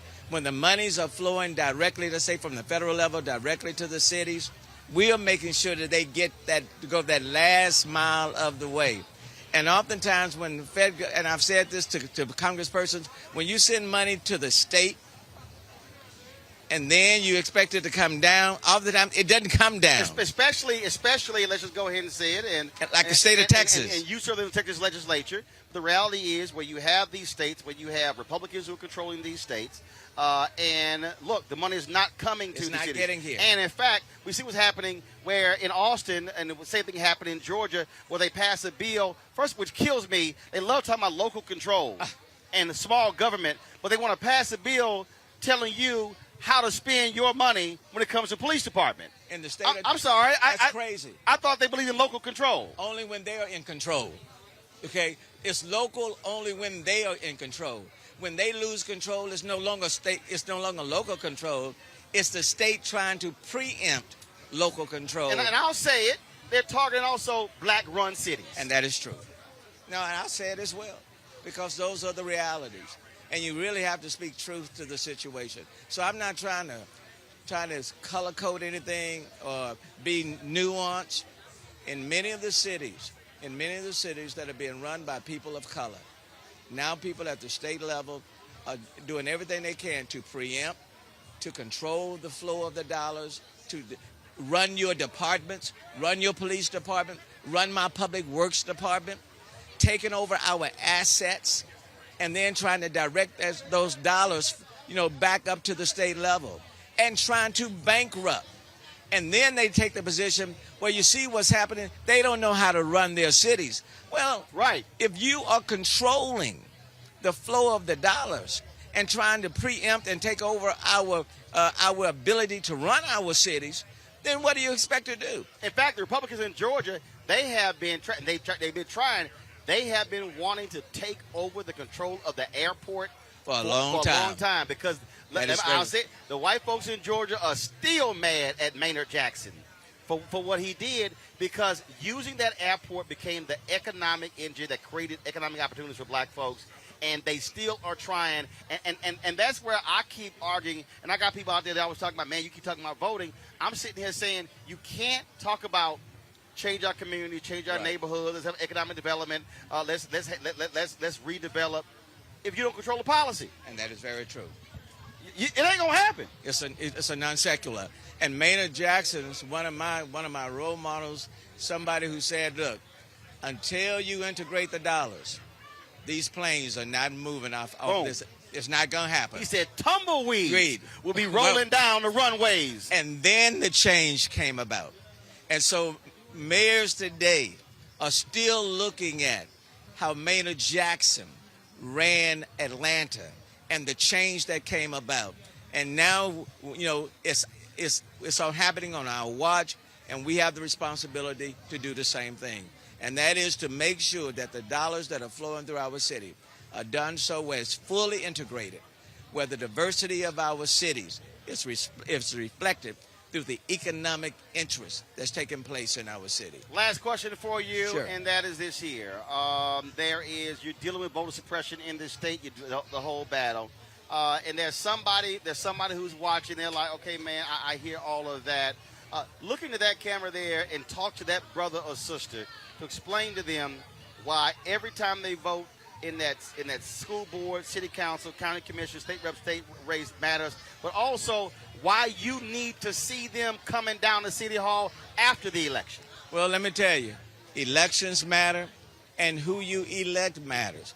If you're concerned about the murder of George Floyd and you don't want that repeated, just understand that the policymakers, the people who bring about the reforms, got there from the ballot box. And if you don't elect the right people there, don't expect the right policies to come from that. And if your vote did not matter, why would there be over 360 bills being filed in 47 states to restrict your right to vote, to deny your right to vote, to suppress your vote, to intimidate your vote, if your vote did not matter? What we do, for example, as mayors across the street, directly impact what takes place in your community, in your neighborhood, at your house.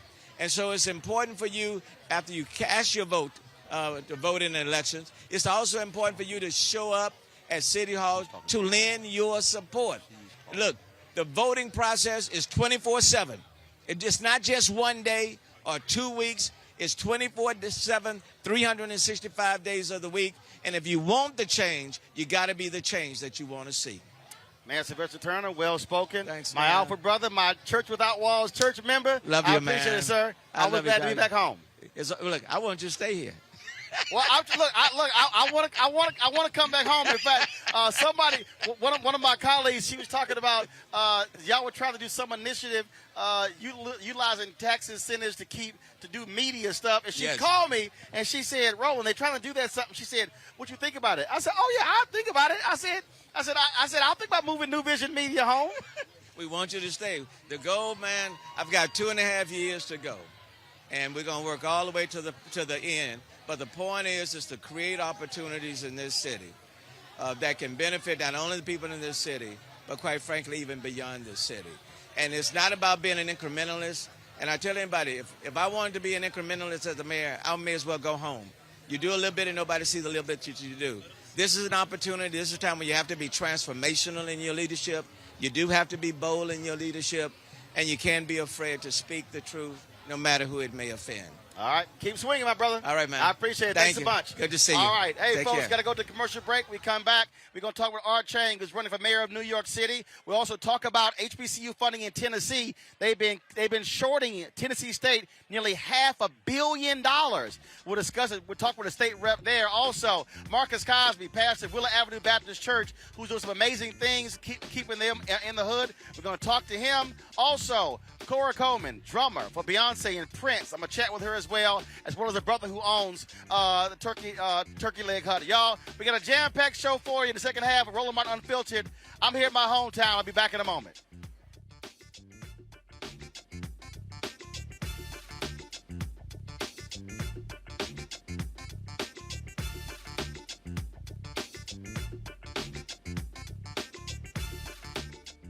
The lonely, the alienated, the sad, and the angry. In every country torn by strife, violence, and hardship, men and women are drawn to extremist leaders, promising to take on the enemies of their people. In America, some of our lost souls respond in a similar way to the call of influential voices, but instead of militant preachers or radical clerics. Every single night in America, they can listen to our own angry advocates of division and conspiracy. Confused, angry people hear the call of these voices and take on the camouflage of warriors to threaten and even kill civilians. The radicalized Republican Party and the twisted people on TV who speak for them use the very same language of intolerance and rage to provoke those alienated people, actively pouring kerosene on the fire of social unrest. And until we all reject these poisonous voices, the result will inevitably be escalating violence and tragedy.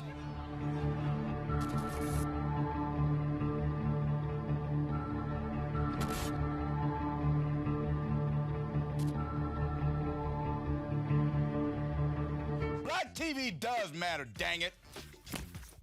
Hey, what's up, y'all? It's your boy Jacob Lattimore, and you're now watching Roland Martin right now.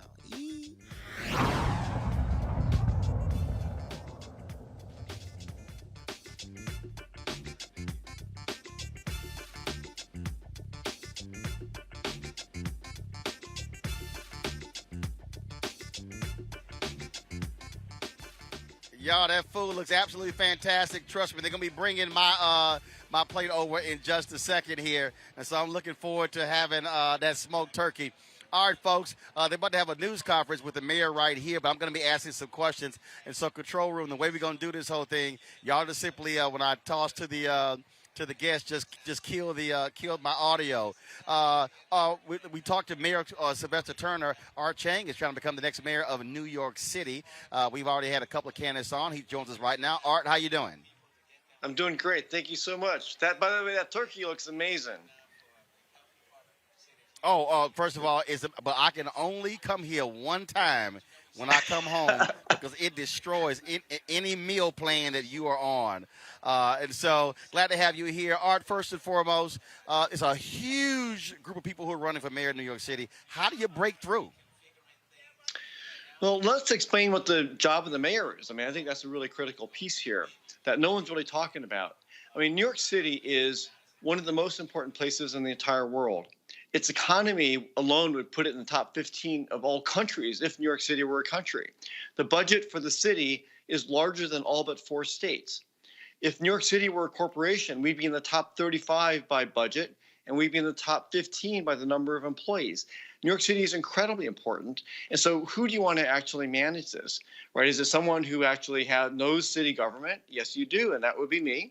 Or state government, who has actually made change happen in government, but also somebody who can actually work across to the private sector, who has a long track record in the private sector and working in many areas that are important to the city, like technology, like education, and like, small business.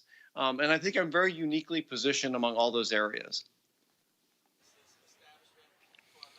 And but again, now you're dealing with money. You're dealing with name ID. You're dealing with all of those different things that that go into it. But also, y'all have ranked voting, and so that means that it's not always about getting that first vote; it's getting the other votes as well. And so, what is your strategy to build your way to victory that way? Absolutely. So, my goal is not to be number one and solely number one, but to appeal to a broad group of people who are fed up with the way it has been. We have a few folks who are running who have been career politicians. We have a current mayor who is a great disappointment, who has been a career politician. So we see what happens with that. We have a number of really fine people who have spent their entire careers in government. So we'll see if that works. And then we have a couple people who spent their careers only in the private sector. We'll see if that works.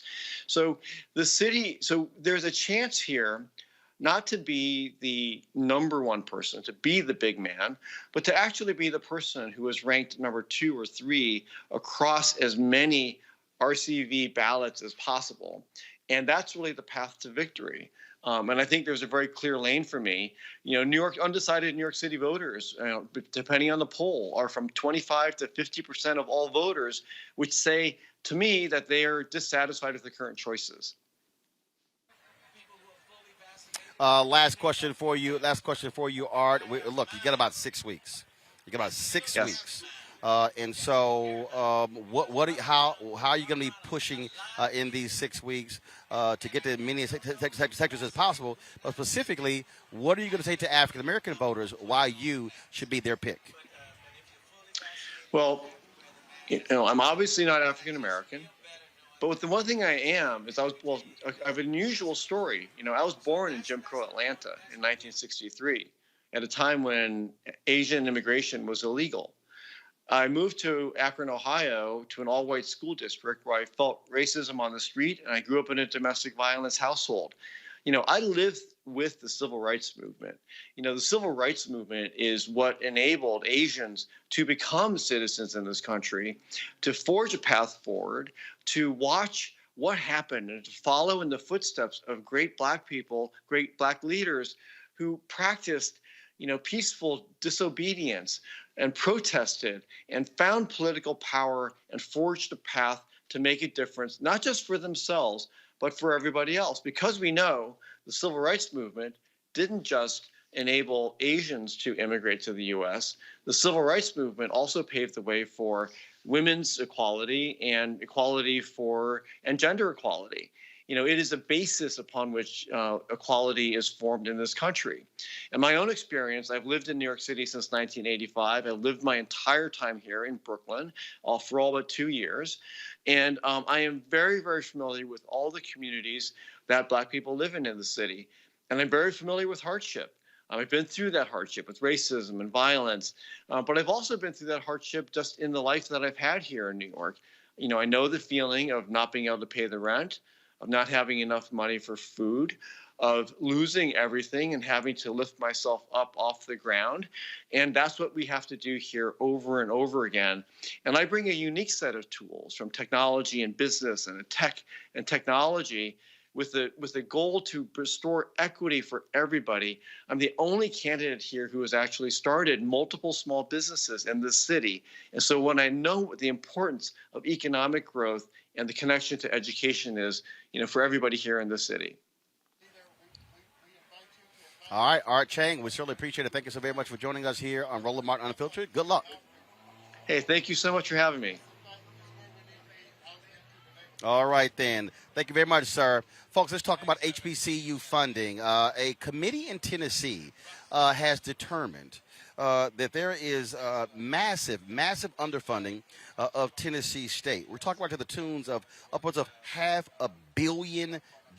They say that since the beginning, Tennessee State has not been properly funded by the state of Tennessee. This was an amazing story.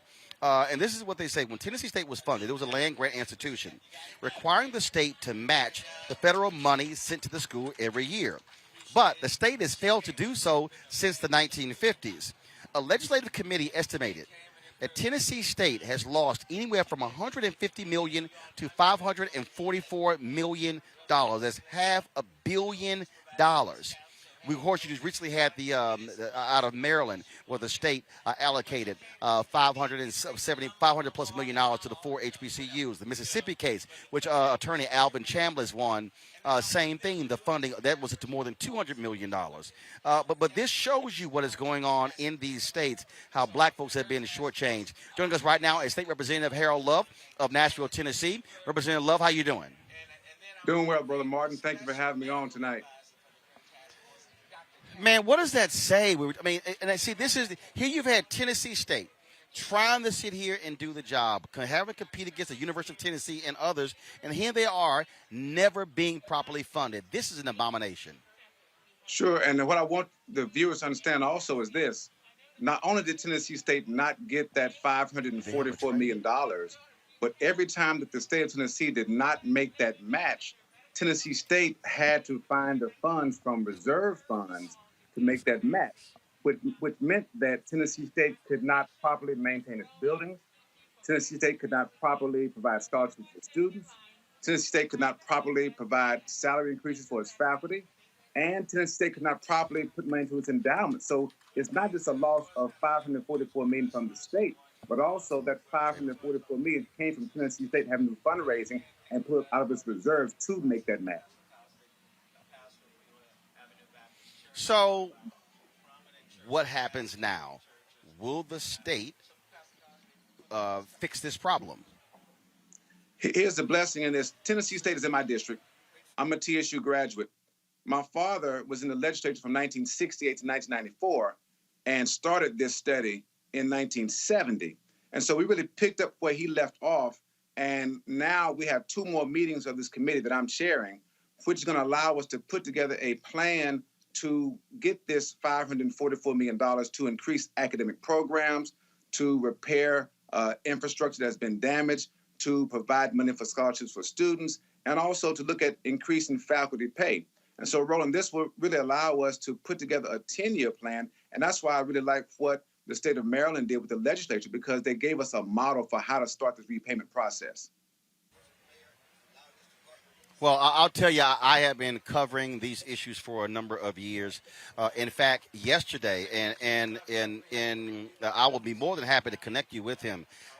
Yesterday at the rally we had for Pamela Turner in Baytown, Texas, Alvin Chambliss, the brother who led that successful lawsuit against the state of Mississippi, was there. And this, I mean, he is one of the foremost experts on HBCU funding. And so would certainly love to connect you because, look, this speaks to the fundamental problems our schools have been facing, which then impacts the education that they receive, but it also impacts the ability to be able to pay HBCU professors fair wages. It impacts tuition, impacts all of those things. And so this is a huge, huge deal that this committee in Tennessee has determined.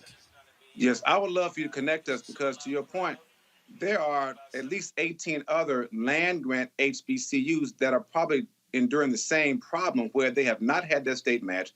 They've had to dig into their coffers to make the match for decades and are suffering, to your point, of not being able to pay salaries like they would like to, not being able to provide scholarships like they want to, not being able to properly fund their endowment. And so this is a collective effort, and I hope that our committee's work also becomes a model for other HBCU land grants to use, but certainly would love that contact with that gentleman so he and I can talk about ways that we can get this done very quickly. Well, sir, I'm absolutely going to make that happen, and so we're certainly glad to have you here. If there's anything that we can do, simply let us know. I know Dr. Glenda Glover well. I was a commencement speaker at Tennessee State a couple of years ago, and, in fact, I think the students there have invited me to come back to the campus, and so I look forward to broadcasting Roland Martin Unfiltered from your district at Tennessee State real soon. Yes, sir. Thank you for this. All right, thanks a bunch. All right, folks, let's talk about what's happening in Virginia. Thank you very much. The Republicans have put forward a black lieutenant governor who is one of the craziest folks you've ever seen. Y'all, watch this here. She recently went off against critical race theory. The problem is I don't think she even knows what the hell it is. Her name is, first of all, just roll the video.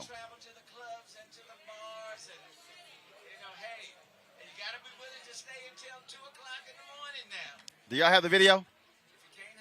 Okay, all right, sorry, folks. I mean, first of all, here's someone who is just outlandish, who's just crazy, and she even took a photo, y'all, of her holding a gun, my wife sent the photo, Winsome Sears. Yeah, her name is Winsome Sears. And it's just crazy. It's just absolutely crazy, and it makes no sense at all. No sense at all, folks. Let me do this here. I'm going to go to a break right now, folks. The folks at the Turkey Leg Hut brought out this unbelievable. I want y'all to understand how they do it here. We are in Texas and how they do things big. This is their Alfredo sauce turkey leg here. What you will see here, folks, you'll see it's one of the most popular dishes. You see they have here, y'all, it with stuffed dirty rice as well in this turkey leg. My Lord have mercy, y'all. This is no joke. But that's how we roll. Y'all know I'm ready to eat some of this. But so we're gonna go to a break. We come back. We're gonna talk with the owner of Turkey Leg Hut when we come back about this monstrosity here. He gonna explain to me. Matter of fact, you know what? We're not gonna take a break. Go ahead, Lynn, sit down. Go ahead, just take a seat. We ain't gonna take a break. We just gonna roll through it. That's how we do it. A good senior, gonna take them out to take a seat right there. First of all, explain to the folks what we looking at. Looking at a whole lot of love there, man. A whole lot of love. We can't give you everything. There's a lot of people out here real smart know how to cook. So this is all right. So I see shrimp. I got the dirty rice. Cajun rice. I got the turkey leg. Alfredo. Parmesan cheese. Lord have mercy. A whole lot of love, baby. Tell everybody about Turkey Leg Hut. Your black-owned business here. How did this thing start? Where did this concept come from? Me and my wife started out at the rodeo. Hey, y'all, give me a plate because I want to lift that bone up for him. I don't want just grab that bone, the back end. I don't want anybody to think I don't know how to eat. Yeah. But go ahead. Well, we started out at the rodeo, and we was out there shuttling cars, people back and forth. And it's crazy. I looked on the ground and saw a turkey leg and saw how it was so much meat left on the bone when they came back out. And everybody kept coming out saying they were hungry, they were starving, et cetera, et cetera. So me and my wife came together and put a few things together, and, here we go. We're here. When did y'all start this? 2015. In 6 years, explain to the folks watching how this thing just has exploded. From here, additional restaurants, the food trucks, how folks all over the country come to Houston and trying to come here for one of these turkey legs. They do. It's a blessing. We pray. I tell people all the time, I pray 5 times a day with my eyes open. People here at 5 in the morning, some people even sleeping in the line. It's crazy. But I always say Jehovah willing and consistency wins every time. And we talk about those lines, folks, y'all need to understand. We are talking about lines. This is not always Friday night. Yeah. This every day. Every day. We see about 25 to 30,000 people a week now. 25 to 30,000 a week. A week. Wow. Even during COVID. Wow. Yeah. Now, a lot of folks don't know your story. You shared it before. Share that with the folks who can understand. Story? Yeah, the real story. For the folks who understand, who say, man, I don't know if I can make stuff happen. I've had issues before. I may have gone to jail. I may have gone into trouble. I tell it all the time. I don't try to hide it. I'm an 8-time felon, man.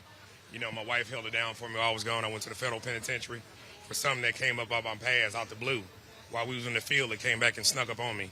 Like I said, my wife was from Chicago. This is my backyard right here, man. Right here where George Floyd was. I live one street over from George Floyd on Isabella. Grew up in the streets, met my wife, and we're here, a strong backbone.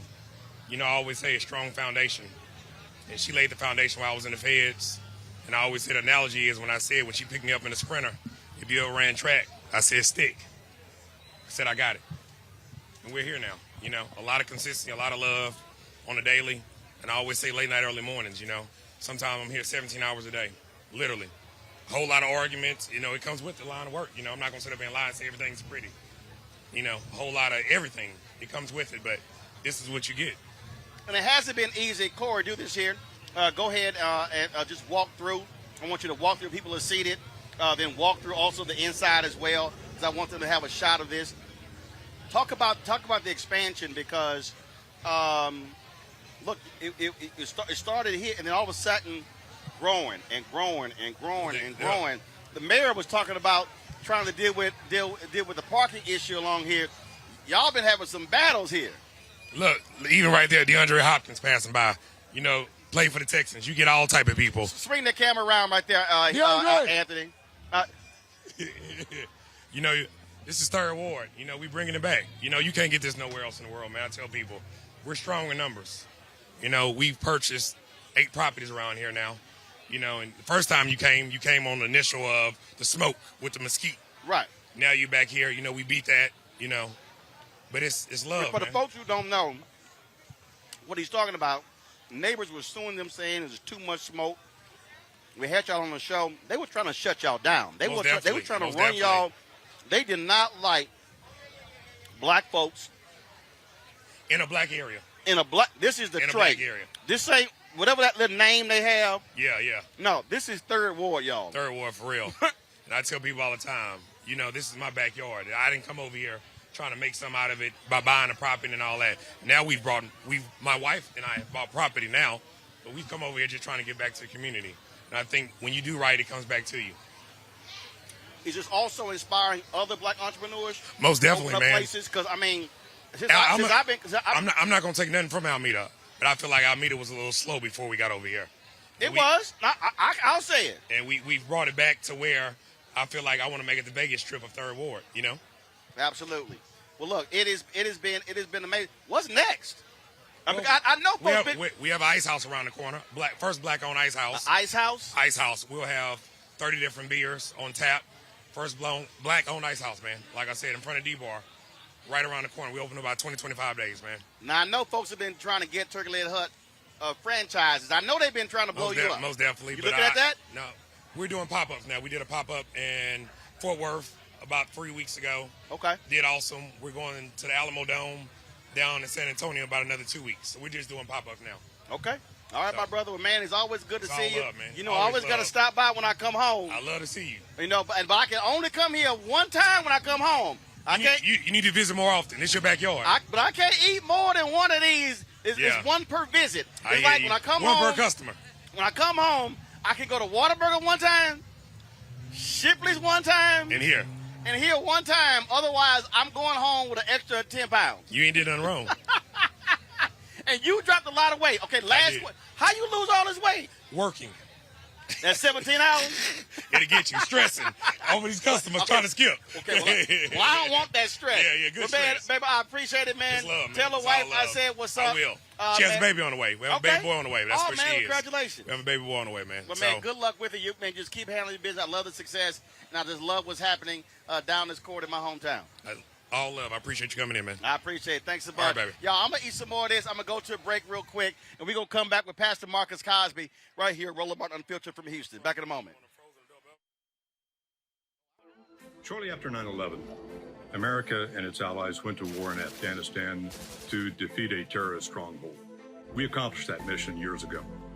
Trillions of dollars lost, over 2,000 Americans dead, countless Afghans dead. It's time to get out. Many presidents have tried to end the war in Afghanistan, but President Biden is actually going to do it. And by 9/11, over 20 years after the war was started, the last American soldier will depart, and America's longest war will be over. Promise made, promise kept. Hi, my name is LaToya Luckett. Yo, it's your man Deion Cole from Blackish, and you're watching Roland Martin Unfiltered. Stay woke.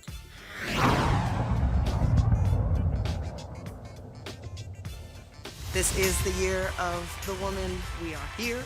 We are capable. My optimism for our future has never been greater than now. Black women are making a difference, making history, and changing the world. Carl Payne pretended to be Roland Martin. Holla! Hi, I'm Chaley Rose, and you're watching Roland Martin Unfiltered.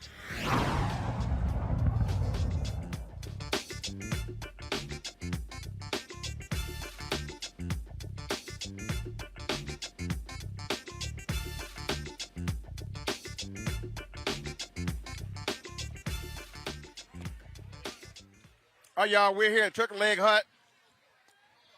And then Dr. Brenda Banks is with me. Yeah, he can sneak. Okay, let's do this here. Come right around here. Doc, you hold on right a second. We are live on Roller Barn Unfiltered. Deandre, how you doing, my man? Good. How y'all doing? All good. I'm gonna have you hold it. You stay right. I'm gonna have you hold it here. All right. This is how we do the show. I got you. Stuff just happens. We pop in. Yo. Doc, how you doing? I'm doing good. Just, in Houston working out. I enjoy this restaurant right here, man. It's definitely one of my favorite restaurants in Houston. Now, y'all know I was one of the folks who was, let's just say, I was quite vocal when he got traded. One of the greatest wide receivers in the NFL, period. Ain't even no debate. Don't stop tripping.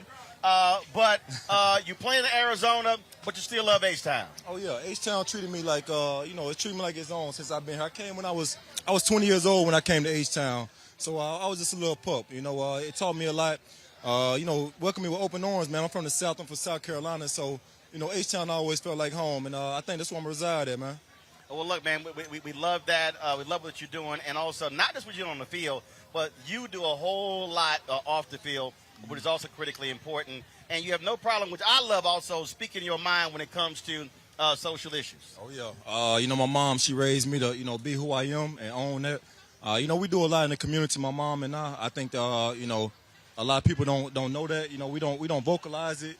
We believe you do the Lord's work, in your own name, in your own time. But, vocalizing what position I have, I think it'll help other kids, growing up, watching football 20 years from now, walk into something where they can be themselves and not have to fight against things that we have to fight against. Absolutely.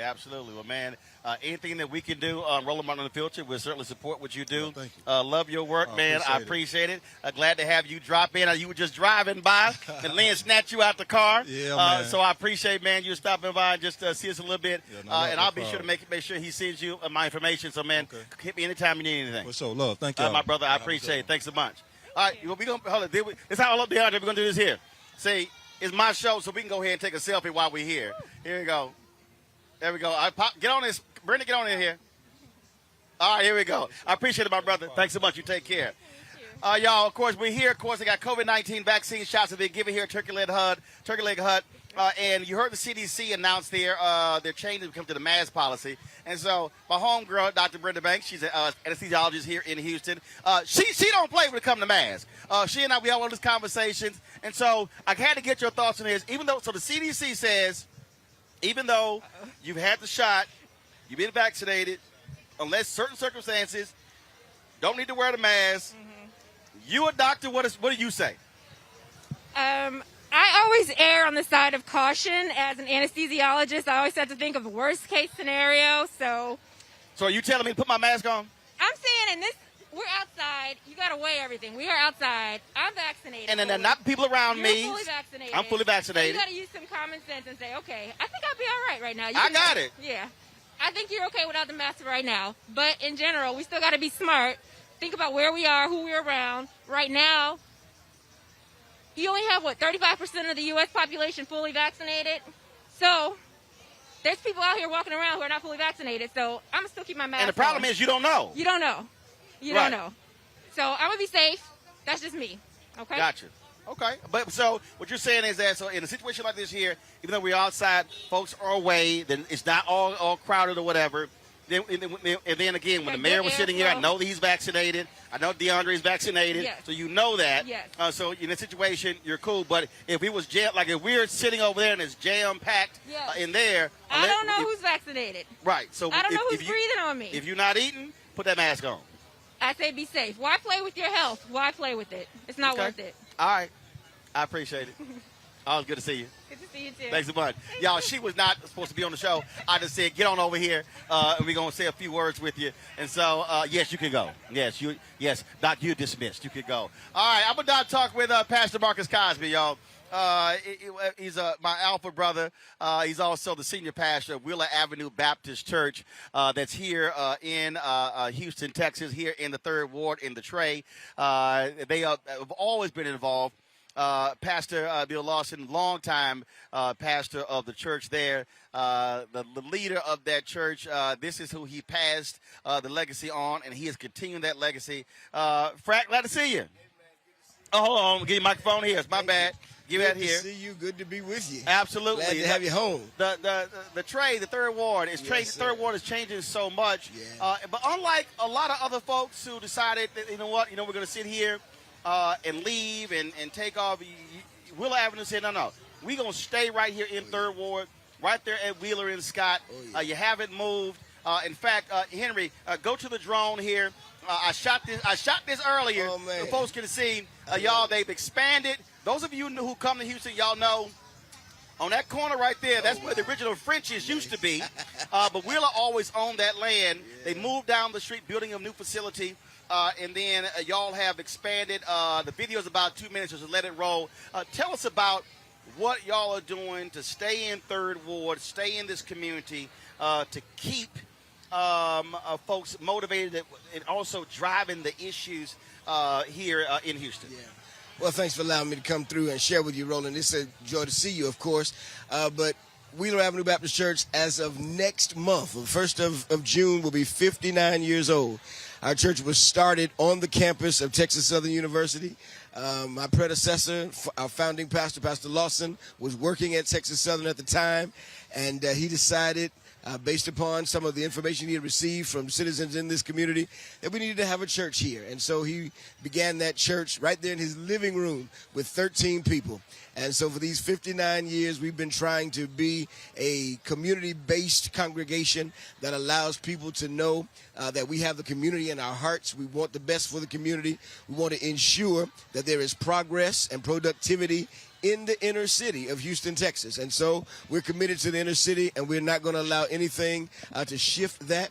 And so even though we're building to expand on what we have become over these last years, we're right here in the hood, and we're going to stay here. Here we go back to the drone shot. Go full screen. Y'all, to the left you're seeing right there, that is Texas Southern University. Yeah.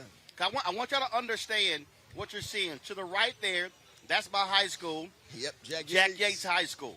Okay? You see the city of downtown. It's only 10 minutes from the campus. And just let it keep going to the right. You'll see, you're going to swing it all the way. I'm going to swing it all the way around the drone. You see, that's Yates High School. Then you're about to see the University of Houston.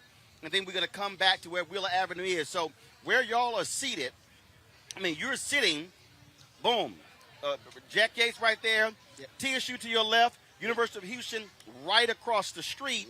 And so that gives y'all a powerful opportunity to be able to impact this community education-wise. Absolutely.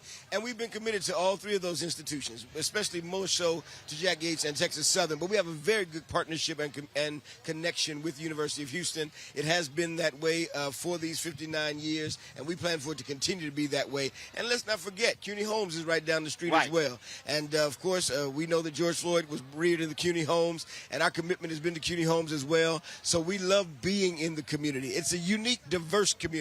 And we love that diversity. Our church is likewise a unique and diverse church. And so we try to maintain that kind of connectivity with those who are around us. And when we talk about gentrification, we talk about how these neighborhoods are changing. Third Ward was changing. And there were folks who weren't black who were moving in. All of a sudden, prices were going up. But a lot of black folks here said, no, we're going to maintain this, and we're going to be owning the land. And there are a number of other churches and the folks who made it clear, because I keep saying this, if we know the land's available, why are we complaining about others buying the property when we should be buying the property? Absolutely. Well, my predecessor has been committed to community development for all the years that he has been in Houston, Texas. And so we made sure that we take the land that we have, the land that is available to us, and we do something with it that will profit the community. So we've been trying to do that for these years, and we are ensuring that all the kinds of organizations and community partners that we have will likewise take care of our community. We need it, and we need it to be well taken care of. So speak to some other pastors out there or people who go to churches, and again, because I hear all the time, black folks, man, we got to own our own, and folks are talking, but when I did the National Urban League, State of Black America, they were talking about gentrification. And I literally said, Mark, I said, I'm tired of talking about this here. I said, when we come back next year, the National Urban League should create a multi-million-dollar fund to go into our neighborhoods and buy up properties. Yeah. And that to me is how churches should also be leveraging their resources to understand that let's not let become isolated and other folks buying stuff up in our neighborhoods. Yeah. We can control the land and everything where we live. We can control our dollars. Mm-hmm.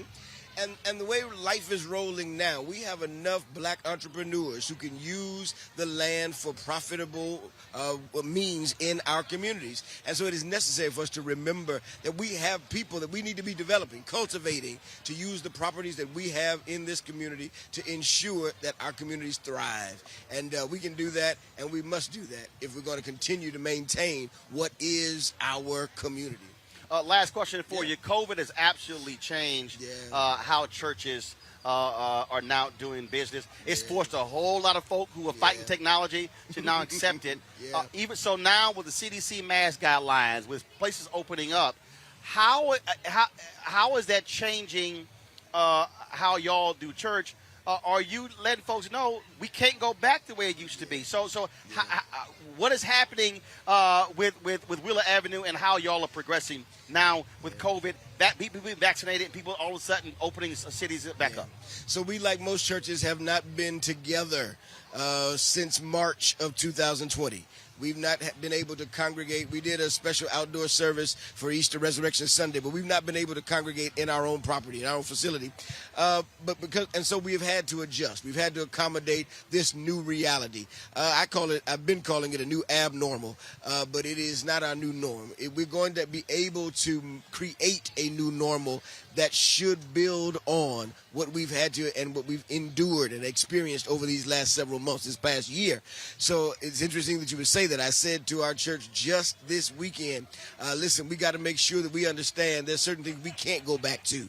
It's not possible for us to go back to the way we've always been because we've been called from it, and we know we can operate on another level. We can operate on a new experience, a new paradigm, and the trajectory of the church should be moving forward as we utilize all the technology and all that we've had to learn since March of last year. I talked to some pastors, and they've had an explosion in membership because folks have been watching and an increase in giving. Absolutely. We can't say we've struggled over this year. We've done very well as a congregation. We've had people join, and the unique thing is we now call them Wheeler Wherever. So we have people joining from other states, even from other countries. Wow. And we're just including them in the family. It's a church that is now a technologically savvy church that allows us to appreciate membership from everywhere.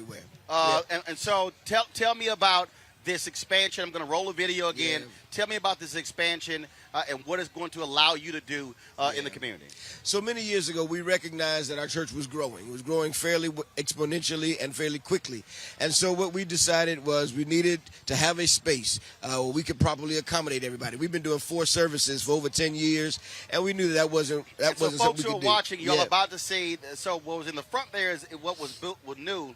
What you're about to see on top, where that's that cross right there, that was the previous worship center. But you also were limited because you have a school as well. Right.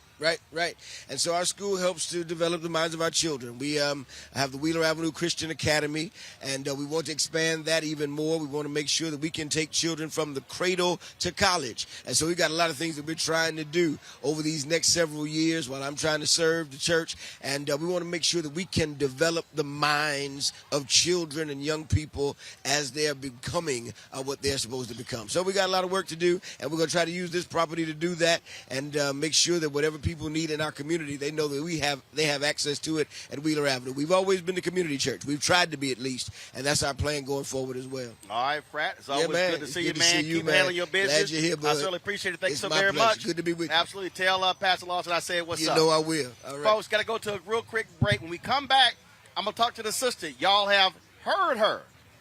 She's played drums for Prince. She plays drums for Beyonce. She's next right here on Roland Martin Unfiltered. 1955 is the first time in a very violent civilization, Western civilization, any sizable group of people started to work to change by insisting we can use nonviolence power to create the change. Gandhi said that nonviolent power, the power of life, is the greatest and most creative force, power of the universe. And that if we human beings turn away from conventional wisdom towards using the gift of life, which is ours at birth, we would be surprised what the future of the human race will look like. Carl Payne pretended to be Roland Martin. Holla! Hi, I'm Chaley Rose, and you're watching Roland Martin Unfiltered. Hi, my name is LaToya Luckett. Yo, it's your man Deon Cole from Blackish, and you're watching Roland Martin Unfiltered. Stay woke.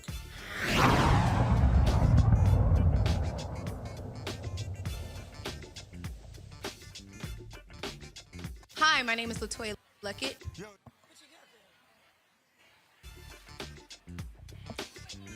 This is the Alfredo, smoked turkey leg Alfredo, dirty rice, Parmesan, shrimp. Girl, I'm just trying to say, it's good, y'all. I'm just trying to tell y'all, I know I'm on. I'm just trying to tell y'all, this is like sinful good. I'm just trying to tell y'all, okay. So my next guest, as I said, y'all have heard her. Mama said don't talk with your food in your mouth, but I ain't got no choice. So my next guest, y'all have heard her. You might have seen her. She ain't front stage, but if anybody understands music, you can't keep the beat without the drummer. She has played for Prince, played for Beyonce. Queen Cora Coleman joins us. Hey, how you doing? What's going on? I'm amazing, you know, in the hometown. Of course. The folks don't realize that. You from the H-Town? I'm from the H. Cashmere Valedictorian, you know, the near middle school. Y'all see her flexing Cashmere Valedictorian, you know. I gotta represent all the way, Roland. She didn't just say what she went to school. She's like, yeah, Cashmere Valedictorian. Just want to let y'all know that. It's only one, you know. She's like, we want to let y'all know that. Let y'all know that. So it's all good? It's all good. Let's talk about, I was just talking to Pastor Cosby. Yeah. COVID. I mean, COVID has been a beast. Yeah. For musicians because you haven't had concerts, folks. Yeah. So how's your life been the last 12, 14 months? It's interesting. I am also a businesswoman beyond the drums, so I own a construction company here in Houston, and I take shipping containers. I make offices and houses. So in that realm, in that industry, I've been active. I have an orchestra, so it's given me time to do original compositions. And I mean, I did the Billboard Awards with En Vogue, so I've still been, gigging. We did the Urban One Honor Award, that airs Sunday. So I'm still moving about the cabin. I'm still traveling. I'm not doing international travel as extensively as I normally would. Right. But I mean, the industry is definitely impacted, but I've been able to stay active. You know. Talk about. Being, and I said that earlier when I talked about, and people think I'm joking, but I'm not. Yeah. The reality is, in music, the drummer is the key to the band. Yeah. James Brown talked about that. Yes, indeed. Hell, James Brown had 2 drummers. Yes. I mean, you know you bad when you got 2 drummers. Yes. You know, you're like, no, I ain't got 1. I got right. 2. Just in case. You know that, and so talk about that. You know, your involvement in music and also and playing for so many different artists and what all of that means and what it entails. Just speak to that. It's definitely discipline, to understand a genre and understand an artist and embrace what they're hearing and not just, insert myself exclusively. And see, for y'all who are watching, everybody keeps seeing Prince, but that's her in the right corner. See, again, though, so she handling the business. Because y'all got to understand, when I interrupted, when that was going on, when that was going on, y'all, the Super Bowl was going on, and they showed Cora, just hair just flopping, in the rain and all this sort of stuff. I'm sending a text. Go ahead and get it, Cora. Go ahead and get it. I'm like, she gonna look at it when she get off stage. Right. And what's cool is I actually make Super Bowl history because I did the Super Bowl with Beyonce in 2013. Wow. So that's top 10 Super Bowl halftime shows. Yeah. Been able to grace the stage. Different artists, different music, different way they hear music. So to be able to adjust, I have a classical background. I play jazz. I played with Maceo Parker on two of his albums. And, so it's being able to hear it and adjust and read music. I read music. I got to ask you, which halftime show was better? Roland. I must say, I can't say better, but I'll say Prince, 7 people. Which was more iconic? I'm going to say Prince. And Okay. I'm going to say because he could choose anybody in the world. And there were 7 of us on the stage, and I got to be the one of the 7 in the world. His first Super Bowl, his largest audience, of course mine. So I would say for that reason. Well, I will also say I love the Beyonce halftime show. Yeah. Prince had the FAMU band. Yes. It was in the rain. Yes, all of that. Then he dropped Purple Rain. Of course. I mean, so it was a whole lot of other stuff that was happening. I think that adds to the greatness of that. I say this because I'm an HBCU alum. I'm a Howard alum. So to be on the 50-yard line, and you dream, you say, man, in college, I want to sign out. Someday my autograph will matter, all of that. So to sit on the 50-yard line, see the band, be a part of that experience, and then say, wow, this is full circle. This is amazing. Now, were you also part of the Homecoming with Beyonce? Not Homecoming, but I did 2013 Mrs. Carter tour, all of that. Yeah. Got it. Yeah. So how does it work? Do artists just say, "Yo, Cora, I want you to play with me," or do they make you try out? Do you got to send a tape? I mean, how does it work? So for me, I won the guitarist and the drum off. So I've won a Jeep in a drum competition, and I have just had a reputation. Prince came to hear me and said, "Let me give you a drum set, whatever you want." I was playing with Frank McCone in L.A. After that, I played with Prince for 5.5 years and then just decided to take a step back and then got a call. Hey, B wants to know if you're interested. That 3 years, band leader. Of course, I do the Black Girls Rock Awards, so that I played with Jill and Erica, India, the list. And so now it's just reputation. Right. So basically what you're saying is, no, I don't try out. I've never auditioned. I remember Robert Glasper, that happened. I think Lauryn Hill was supposed to hit him up and ask him, and he was like, I'm sorry. Yeah. I don't try out. Right. And he was like, I don't try out. I've never auditioned. I play with Pink. I mean, it's just been, my reputation has preceded me. Is there any particular musical genre that is your absolute favorite? Because again, as a drummer, you just said it. Whether it's R&B, whether it's pop, whether it's jazz. I mean, you played with all types of artists. Sure.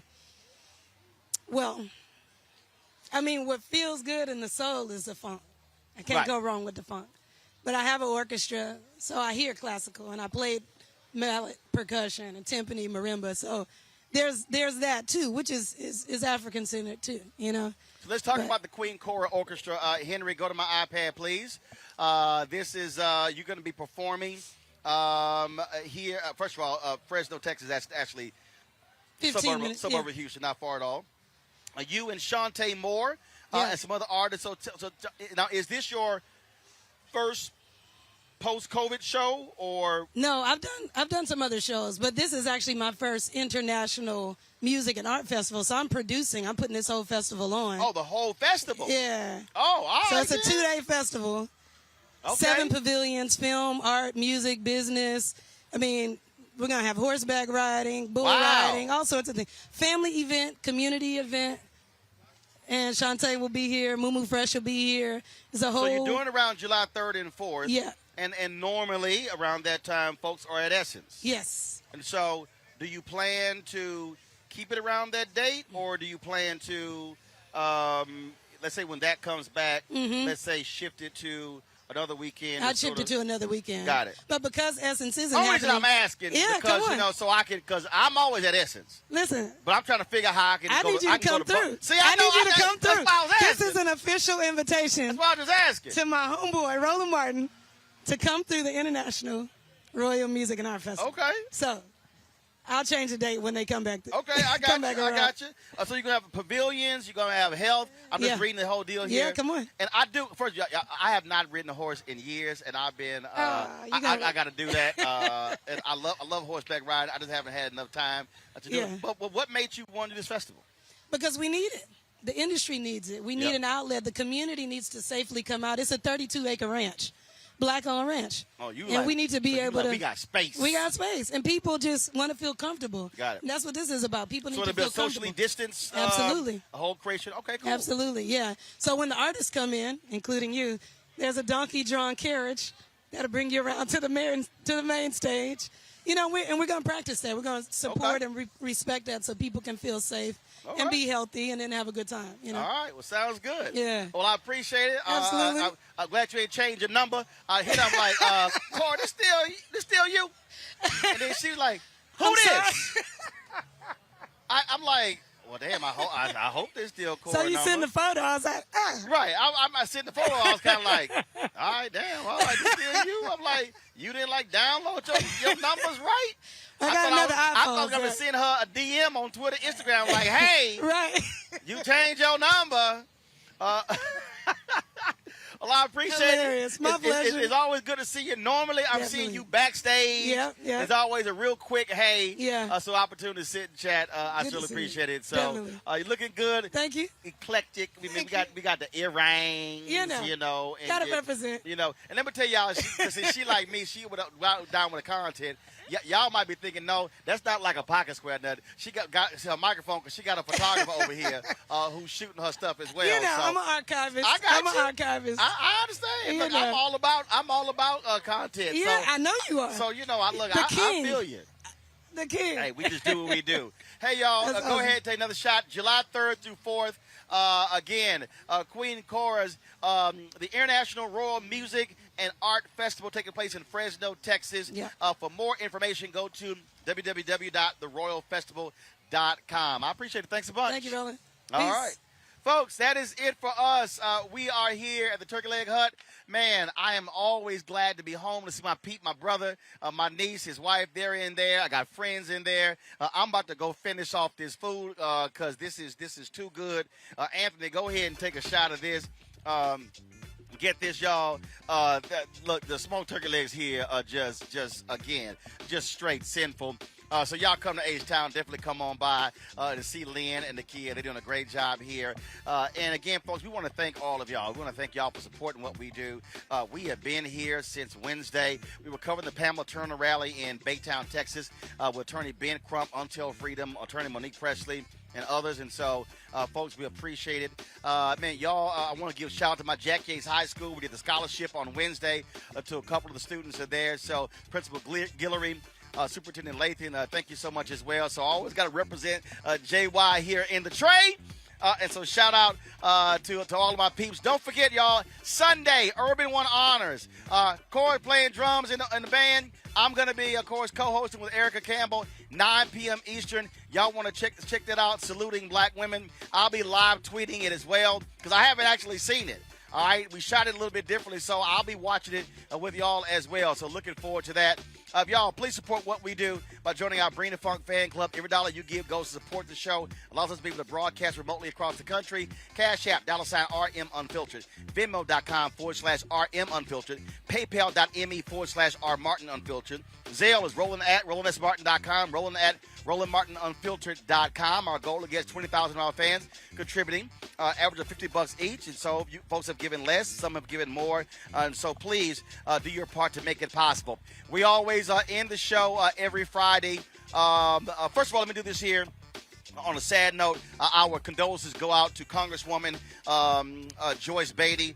Her husband passed away today, this morning. And so our hearts go out to Otto Beatty, a former state rep there in Ohio. I sent my condolences to Congresswoman directly. And so we just want to say our thoughts and prayers with Congresswoman Joyce Beatty, who was the chair of the Congressional Black Caucus. And so certainly condolences go out to her. Folks, we always end the show showing our Bring the Fuck fan club members. That's how we do it. Let me shout out my man Cora, Anthony. Thanks to all the work we've done here. The two of us been rolling, doing what we do. Yeah, I'm live. You just roll up and just like, brother just talking. So you right. Ain't got that. Oh, well, we'll get a picture after I close the show. Y'all, that's how we go. We're going to end this thing. I'm going to see y'all on Monday. I'll be back in town. Y'all have an absolutely fabulous weekend. If you're not getting vaccinated, get your shot so we can stay safe. And wear your damn mask because we ain't trying to get sick. Y'all know how I always end the show. H-Town, I love y'all. Ho!